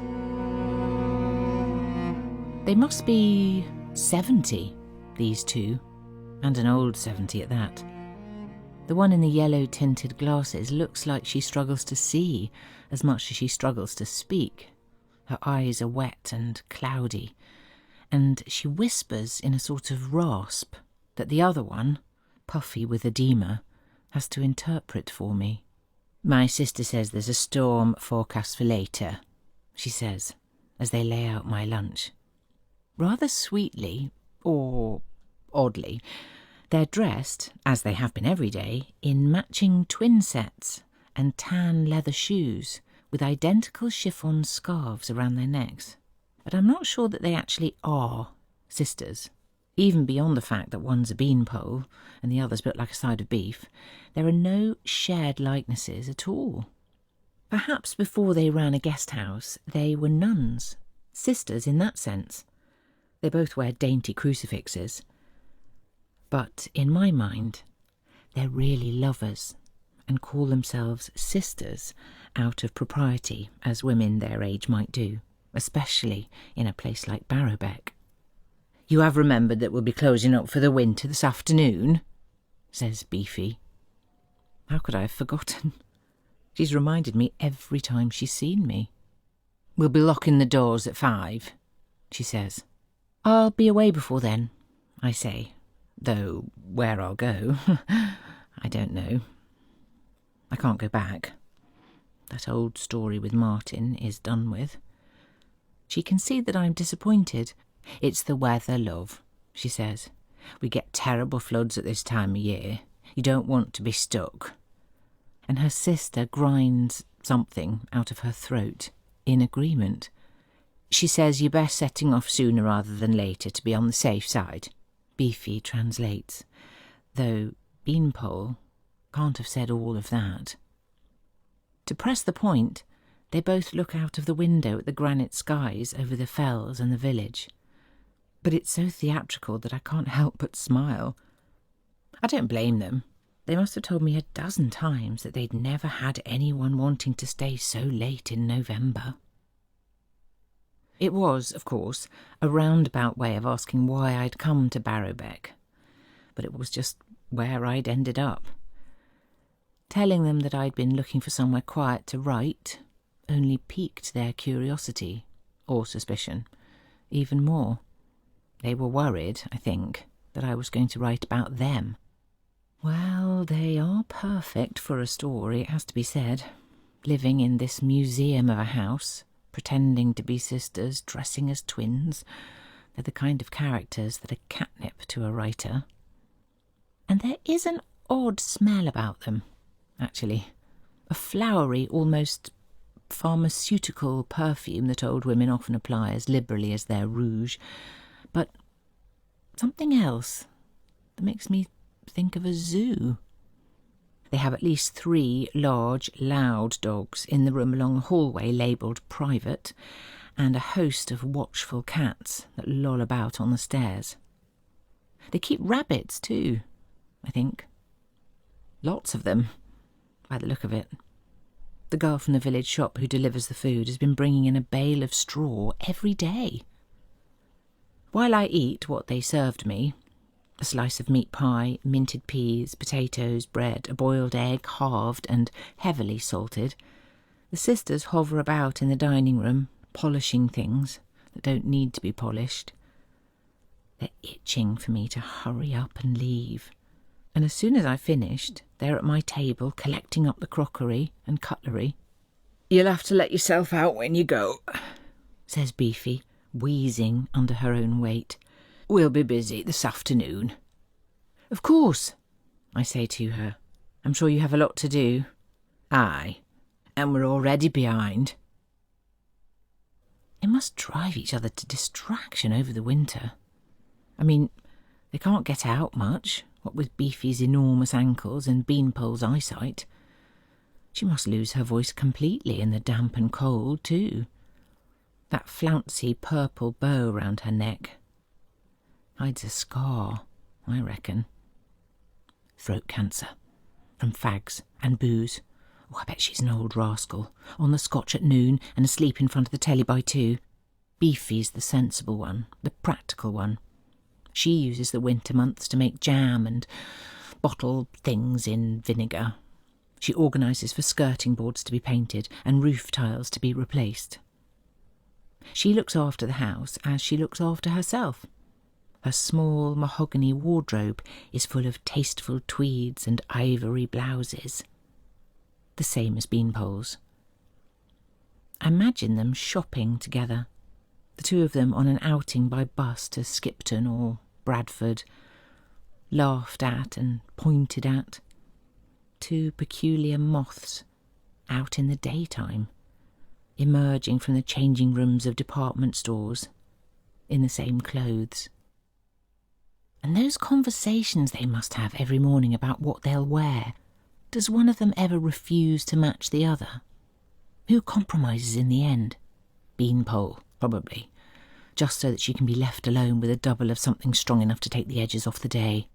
A wet day, always a wet day, I imagine. All winter they must look out at wet slate roofs, wet chimneys, wet streets, the river brown with mud. And I think Beefy must wonder how it came to this, how she got so old. What happened to all those promises that life once seemed to offer? The house is hers, I'd say, inherited from a martinet of a mother that she's worried she's turning into. She wasn't always this fastidious, Beefy, no, and she never really wanted to stay here at all. As a young woman, she'd climb up to the moors and see the rest of the world rolling away from the valley and the future waiting in a place over the horizon, somewhere. But then Beanpole arrived, on a cycling tour with friends, let's say, one hazy, gold-spun August years ago between the wars, and never left, and that was that. And whenever Beefy's feeling regretful, and Beanpole's nauseated and maudlin with drink, they both remember that summer, and they don't feel quite so defeated. Defeat would be loneliness, and they aren't lonely. They have each other. They might bite and quarrel, but it's all water off a stone. Beanpole always relents and lets Beefy dress her like a doll. And although Beefy despairs of Beanpole's drinking, she still puts her to bed and strokes her hair until she falls asleep. Oh, it's a good story. But that's the ideal, isn't it? Someone who, no matter what you do to them or say to them, never changes. That's what people want, and you try your best. It's what we call love, I suppose, that effort. But it's hard. I just couldn't keep going. Martin went through all the stages. Confusion, distress, anger, lots of anger, threats, and then dismissals. We're just in a bit of a rut, Nadia, that's all. You've been working so hard on that novel of yours. And then there was the bargaining, Look, I'll make more time for you, I promise. I'll change. Change to match me, he meant. But you can't, I said. That's the point. I don't know who I am. What do you mean you don't know? You're 45, he said. You're Nadia, you're my wife, you're you. No. I am still being written. There are other parts for me to play. My ending isn't fixed. The character shapes the story, you see. But he didn't see. He didn't understand. Go and find yourself, then. Go and have your midlife crisis. Go and write your bloody awful romances. What if I were to stay here in Barrowbeck, and I became more than just a guest? Say I became a friend, a sister. I could make bread with Beefy in the kitchen. I could sit in the back room with Beanpole for a sneaky dram in front of an afternoon quiz show. We'll bed down for the winter and miss all the floods and the snow. Then the spring will come, and visitors will return, and bring with them possibilities and blank pages. I must have drifted off. It's dark in the room now. Outside the rain's coming down ferociously in the lamplight on the lane, and the wind's starting to get up to a roar in the valley. It's 6:30. When I go downstairs to apologise, the house is murky and silent. The cats have all disappeared, but the dogs are gone too.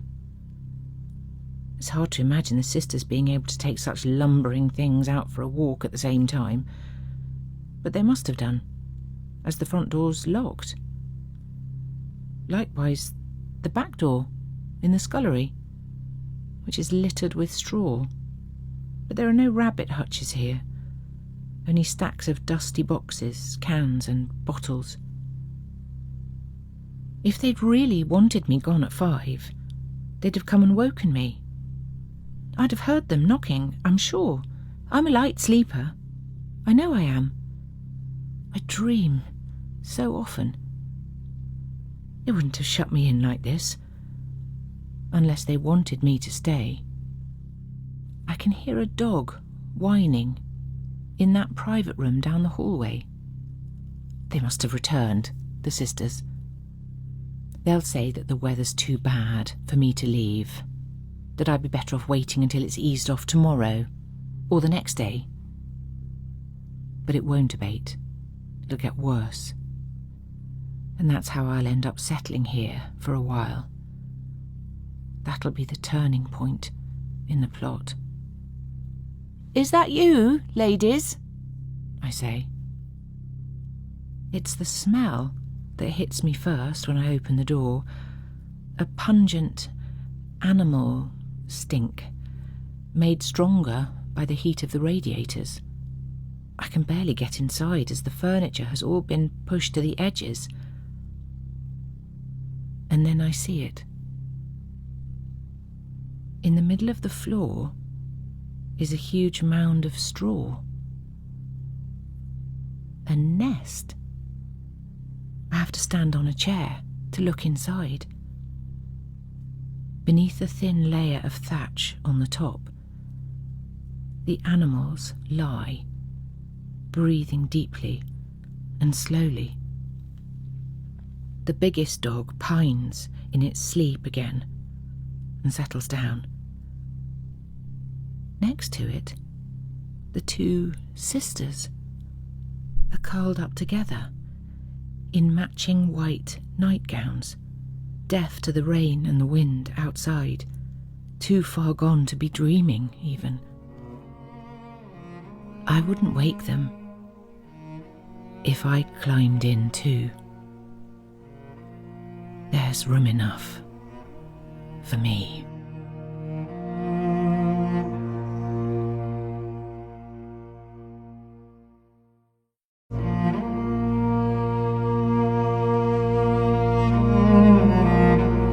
Episode 9, A Celestial Event. Like the others, I thought it was far too soon for Bill to invite us over. It's not even been a week. I mean, I can understand that with Gracie gone, and so suddenly, the house must ache for voices. But it seems to me that he's running before he can walk, or walking before he can crawl. The shock must have floored him. I get there early before the others and I let myself in. Unbearably, there's no Gracie to welcome me, no kiss on the cheek. The house is offensively quiet. All I can hear are clocks. I never realised they had so many. I call for Bill and look in on the living room, and then call again and get no answer. And just for a moment I think, well, they say that when one goes, the other often follows from a broken heart. But as soon as I check the kitchen, I can see him through the window setting up his telescope in the backyard as he listens to the forecast on his portable radio. Bill's astronomy session has always been something of a movable feast, dictated by the schedule of the heavens and the whim of the weather. It was the reason we had to come tonight, he said. The December sky is crisp and clear, and according to Bill, there is to be a wonderful celestial event. "I won't be a moment, Frank," he says when he sees me. "Help yourself to sherry." He's as breezy as ever. You wouldn't think anything had happened at all. He's even put up a Christmas tree. Only when he steps into the light for a moment, I notice that his dicky bow is crooked. Gracie wouldn't have let him go about like that. She'd have smartened him up. Then she'd have thumbed something off his chin, held his face like a chalice, and brought his head down from its great height to kiss his brow. All that love. He was so lucky, he always said. Someone was smiling on him. Until a year ago, he'd resigned himself to being a lifelong bachelor. But then he met Gracie by chance, when she came with her choir to sing 9 lessons and carols last Christmas at the church. Bill is on the parish council. Anyway, they hit it off. He started driving over to see her in Bradford. She came to Barrowbeck now and then. And they were married before the end of March. "What was the point in hanging round at 69, said Bill, as if he thought we objected to him getting wed so quickly to her. But it wasn't that. We were just worried about him bringing Gracie to live in Barrowbeck. We worried that she wouldn't take the place seriously. If you're from here, you take a bit more stock in what folks say about the valley. You know they're not just stories. It looks like he's been at the sherry already, Bill. The stopper is out of the decanter, and there's a used glass next to it on the doily. In a small imitation of the lavish spreads Gracie used to lay out for our meetings, there's a basket of bread rolls and the waxes of cheese that didn't get opened at the wake. That was a strange afternoon. Bill so determined for it to be the opposite of the solemn service, a celebration of Gracie's life. But all anyone could think about was what had happened to her up in Weeping Cave. No one could imagine how she'd even got there. It's a steep climb up the fellside through the bracken, and then to get inside you have to scramble over the rockfall at the entrance. It's even more difficult at this time of year when we get storms and everything's so wet. And yet that's where they found her last week, after Bill raised the alarm. Lying there in the dark. They think she must have slipped and fallen and hit her head. "All set," says Bill, as he comes in rubbing the cold out of his hands. "I just need to give the lens a clean." "How have you been?" I ask. "Me? Oh, fine, he says, as though he's only been recovering from a cold. "I'd have come over and seen you," I say, "but I thought you'd want some time to yourself first." Perhaps he can't hear me as he roots about in the drawers. Perhaps he's ignoring me, but when he finds what he's looking for, a square of chamois, he says, all hearty and hail, "Come on, Frank, lad, don't stand on ceremony, get yourself a drink," and goes back outside. And it is a ceremony. We always have a glass of sherry before I don't know, what would you call them? Classes? Soirees? These evenings when we try and ward off the devil of dementia. There's always something else to learn, Gracie said. We can still transform ourselves. It was Gracie who came up with the idea of us teaching one another new things. And so Virginia would invite us round to hers and sit at the piano and take us through something by Liszt or Schumann. Gracie would teach us Gilbert and Sullivan songs. On Wednesdays it was the reading group at my house. And Pat was big on local history. She'd give a talk on the mill, or the church, or the origins of Barrowbeck customs, Paschal's Fair, the significance of the Godstone up on the moors. But she used her slot, too, as an opportunity to warn Gracie about certain places in the valley. Red Worm Bend, and Abram's Pool in the wood. Weeping Cave.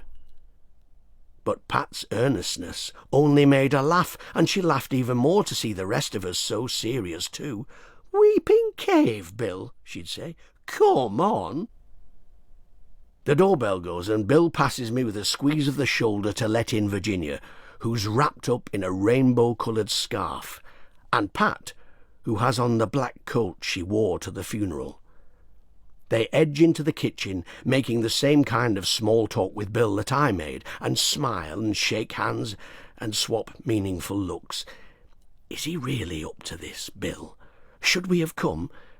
These are the questions we want to ask. But being English, we come to them by a winding back road. "Have you been sleeping? We won't stop long." "You didn't need to go to so much trouble, Bill," says Virginia, appraising the display of cheeses, though she can't help looking at his lopsided bow tie too.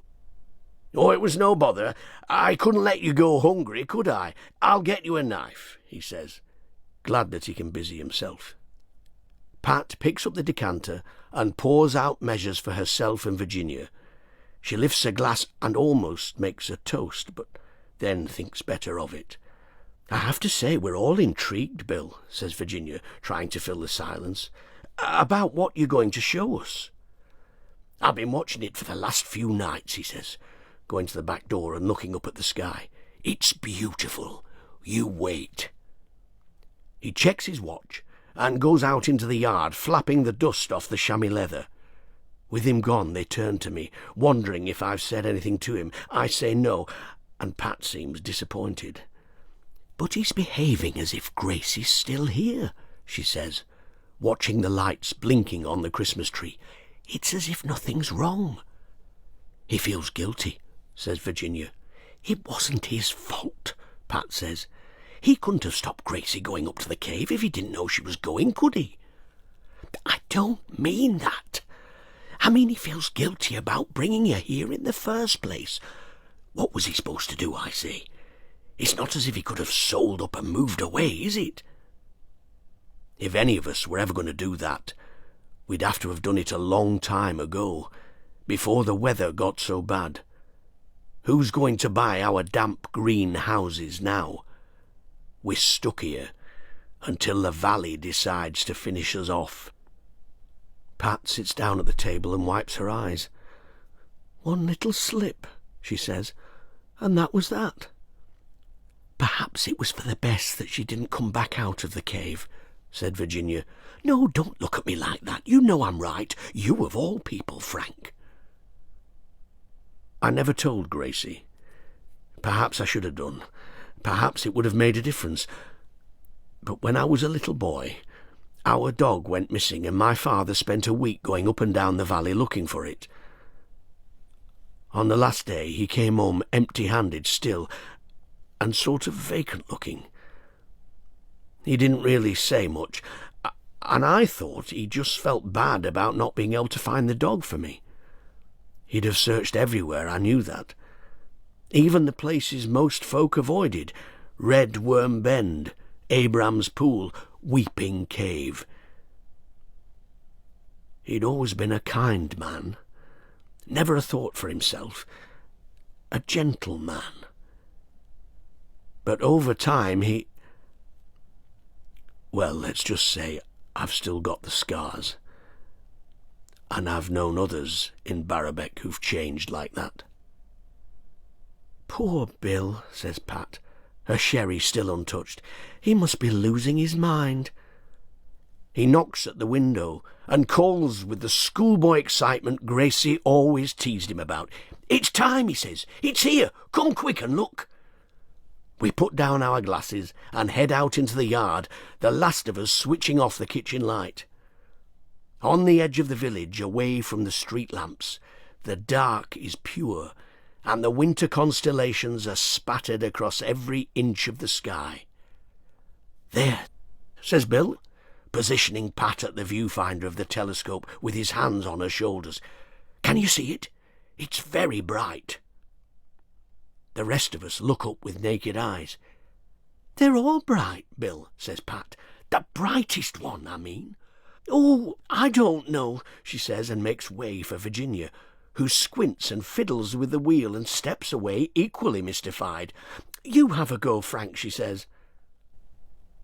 It's the quality of the lenses, I suppose, but through Bill's telescope it doesn't feel as though you're looking at the stars, but into them, into the well-oiled clockwork of it all, the big cogs of time. And that's the appeal of watching the skies, I suppose. Orbits, cycles, repetitions. We can even say when something as startling as a comet will return to startle us again. That's why something unexpected or unexplained in the universe is so troubling. Not least because we're then burdened with trying to make sense of it. We'll all spend the rest of our lives wondering why Gracie went up to Weeping Cave, what she was thinking, or rather, what thoughts this place put into her head. Bill was always convinced that he met Gracie for a reason, that he'd been blessed with a companion, a kindred spirit to see him through his old age with love. What he believes now, I don't know. "There, it's shimmering," he says. "Have you got it?" "What am I looking for? A satellite?" "It's dancing, Frank." "Where?" "Can't you see it? It's so bright." "A meteor?" No, they burn up as soon as you spot them. Keep looking. It should be right there in front of you, coming closer." "I'm not sure which star you mean," I say, and I let him take my place. "A star," he says. "No, it's not a star at all. It's an angel."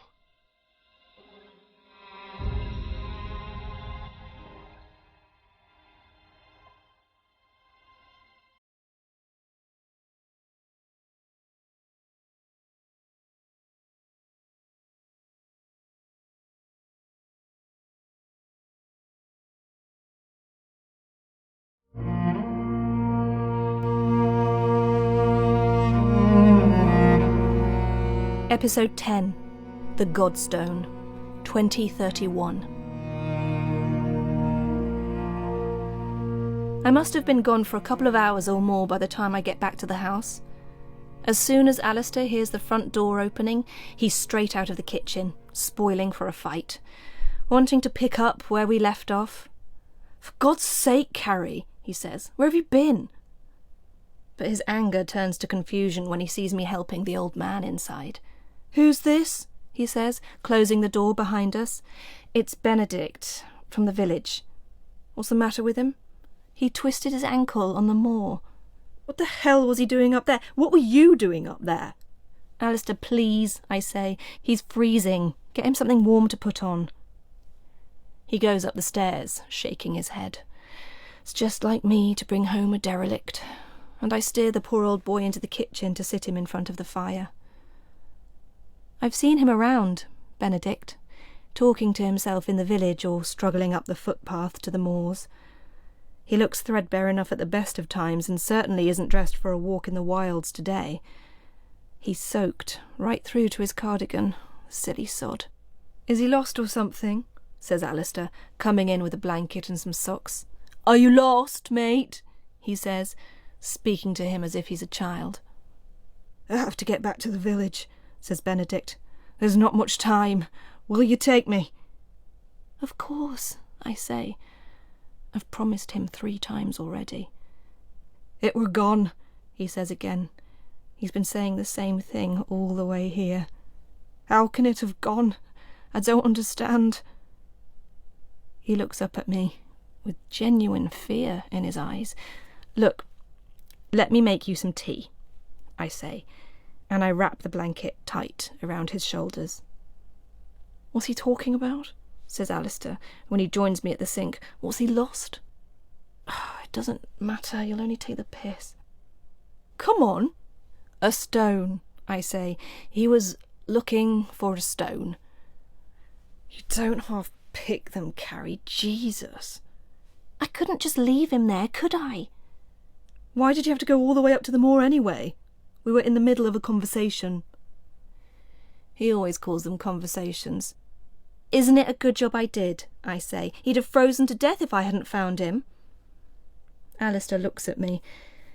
The old man's not our problem. We've enough of our own. Look out, he says, nodding over my shoulder. He's on the move. No, don't try and stand, I say, as Benedict gets up out of the chair. I have to go, he says. I can't stay. I told you that. I have to warn them. At least drink some tea first. You're shivering. You said you'd drive me to the village, he says, raising his voice a little now. You did agree. Well, if you agreed, Carrie, we'd better take him, says Alistair. A promise is a promise, isn't it, mate? He can't wait to get rid of him, of course. These bloody people, he said last night. It brings you down just to look at them. They're like children. The way they blame everything but themselves for the way they are. I'll have to tell Father Peter that it's gone, says Benedict. He'll need to know first. Will you take me to the church? He shuffles out into the hallway, and Alistair smirks as he puts on his coat. I think he needs more than prayers, he says. Outside, it's even colder than it was. Mist has settled over the fells. This morning's frost still lingers in the yard. The roofs of the village below are dusted white, the chimneys guffing brown smoke like steam engines, everything tucked in around the church and holding its own against the river as it rushes by. It's what Alistair liked about it when we first came. The strength of it, the way it was hidden away, unchanging. When he was inside, it was exactly the kind of place he'd dreamed of living in when he got out. I take hold of Benedict's arm as he tries to hobble over to the car quicker than he should. It's how he did himself an injury in the first place, being in such a hurry to get down off the moor. It's no wonder he ended up in a ditch. Take Carter's Lane, he says as I sit him in the back seat. We'll get there quicker that way. He looks past me, up to the ridge of the fell above the house. You should leave, he says. Sorry? As soon as you can. Couldn't agree more, mutters Alistair, and gets into the driver's seat. So, what is it? This stone? He says, looking at Benedict in the rear-view mirror. The Godstone, Benedict says, mystified it seems that Alistair should have to ask. He put it there so he could watch over us. How do you mean? I say, to distract him before he notices Alistair grinning. But Benedict seems lost somewhere inside his own head. Now it's been taken away, Barrowbeck's finished, he says, staring down at the village. It'll all go. I've seen it. Seen what? I say. The flood. Seen it how? In the worst dreams I've ever had. But you must have a flood here every winter, says Alistair. Probably every summer too these days now. Not like the one that's coming. You'd better start building the ark then, eh? Gather up all the animals. Benedict closes his eyes. He looks as if he's on the verge of tears. Listen, I say, I'm sure the stone won't be gone for good. Perhaps we can help you find it. What does it look like? It's white, he says, a white quartz stone, with a hole in it, like an eye. He makes the shape and size of it with his hands, and Alistair glances at me with a half-amused, half-guilty smile. It's the stone he brought home from his walk last week. The one he's been chipping away at in the old greenhouse he's using as a studio, trying to sculpt it into something. They let him take art lessons when he was coming to the end of his sentence. "It should have been there at the head," says Benedict. "The head?" "The head waters. There's a cairn that marks the place where the river begins. The godstone should have been there on the top." "So what if it wasn't?" says Alistair. "He has to see us cleansing the village. Otherwise he'll let the river do it instead." "There are lots of white stones up there," says Alistair. "Can't you just find another one?" But Benedict doesn't answer him, and Alistair laughs to himself again, though not because he finds any of this amusing. "All their little superstitions," he always says, "they're just bad habits."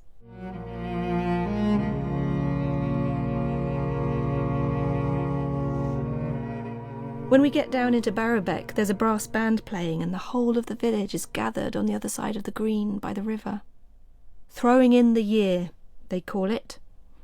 They make these little effigies of themselves out of straw, each twist and braid a particular sin or sorrow of the last 12 months, and then on New Year's Eve they toss them into the water to be carried away. I suggested to Alistair that we come down and join in, but he wouldn't entertain the idea. It's what we'd been having a conversation about earlier on. When I could see that our conversation was starting to boil over, I left him to it. There's no reasoning with him when he's like that. You walk away. It's what the poor bloke in Manchester should have done. Alistair put him in hospital for the best part of a month. After passing the war memorial, he pulls over close to the church. "Mind how you go now, won't you?" he says. Benedict looks across the green at the other villagers. "I just don't understand," he says. "Why has he taken away the stone? Why has he abandoned us? He promised he never would, no matter what we did, so long as we were good in our hearts." Very poetic, Alistair says, and taps his fingers on the steering wheel. "Do you want me to come with you, Benedict?" I say, "to see the priest?"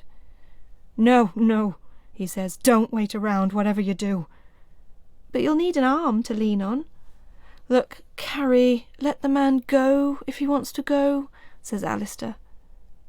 I help him out of the car, and he limps off to the church, using the railings around the graveyard for support. "Don't worry, the priest will know what to do with him," says Alistair when I get back in. "They're good with village idiots." "Don't be horrible." "Well, imagine getting so worked up about a stone." "I can't believe you took it." "It was a piece of rock, Carrie. It's not as if it belonged to anyone." "Look, if you want to get cross with someone, get cross with whoever let him go up onto the moors dressed like that. He looks ancient. Mind you, how old was Noah? 600? "Leave him alone. He's what happens to you when you spend too much time in a place like this," says Alistair. He takes in the church, the old mill, the cottages around the green. I mean, look at it. He always does this. Ends up hating wherever it is we come to live. It was the same when we had that small holding on Arran. The same when we were trying to renovate that cottage in the West Country last spring. It always turns sour. When we found Barrowbeck, it was, "We'll rent an old farmhouse, you'll paint, I'll sculpt, we'll open a gallery, give lessons or something." For a while he's full of enthusiasm, and for a while I can allow myself to think that it might just work this time. But the Alistair of old always finds him, and we have to move on again. "Perhaps God's wrath will be the best thing for this place," he says. "Anywhere would look dreary in the winter," I say. "We just need to wait it out. See what the new year brings." "You stay then," he says, "now that you've made a new friend." Benedict's there at the foot of the church steps, and the priest comes out, listening closely as he gestures up towards the moor. "Yea, he doth give succour to the destitute and mental," says Alistair. "Look, he's taking him in. I told you, he'll be fine." The priest grips Benedict's elbow and helps him inside. The door closes behind them. "Happy now?" says Alistair, but as he tries to set off, the engine shudders and dies. "Well done, that's you," he says, "making us sit here in the cold for so long." He turns the key. There's nothing but a click, and he gets out, slamming the door behind him. I don't know what it is, but something shifts in the valley. The shadows thicken. The fells darken. It's as though it's heading towards dusk, but it's far too early. It's not quite 3, and yet the light is draining away so quickly that the street lamps come on. And then the church bells begin. Not to sound the hour, not in the jubilation of a Sunday morning, but in an earnest, discordant pealing that echoes around the empty village streets, around the whole valley. The brass band stops playing. Everyone on the riverbank turns and looks up. It's the children who start to run first, hurrying their parents across the green as it starts to rain harder than I've ever seen it rain before, as if the whole sky is falling in. And perhaps it's an illusion, but it seems that from on high, the segments of a rainbow are tumbling down through the clouds, like the pieces of a vast, broken bridge.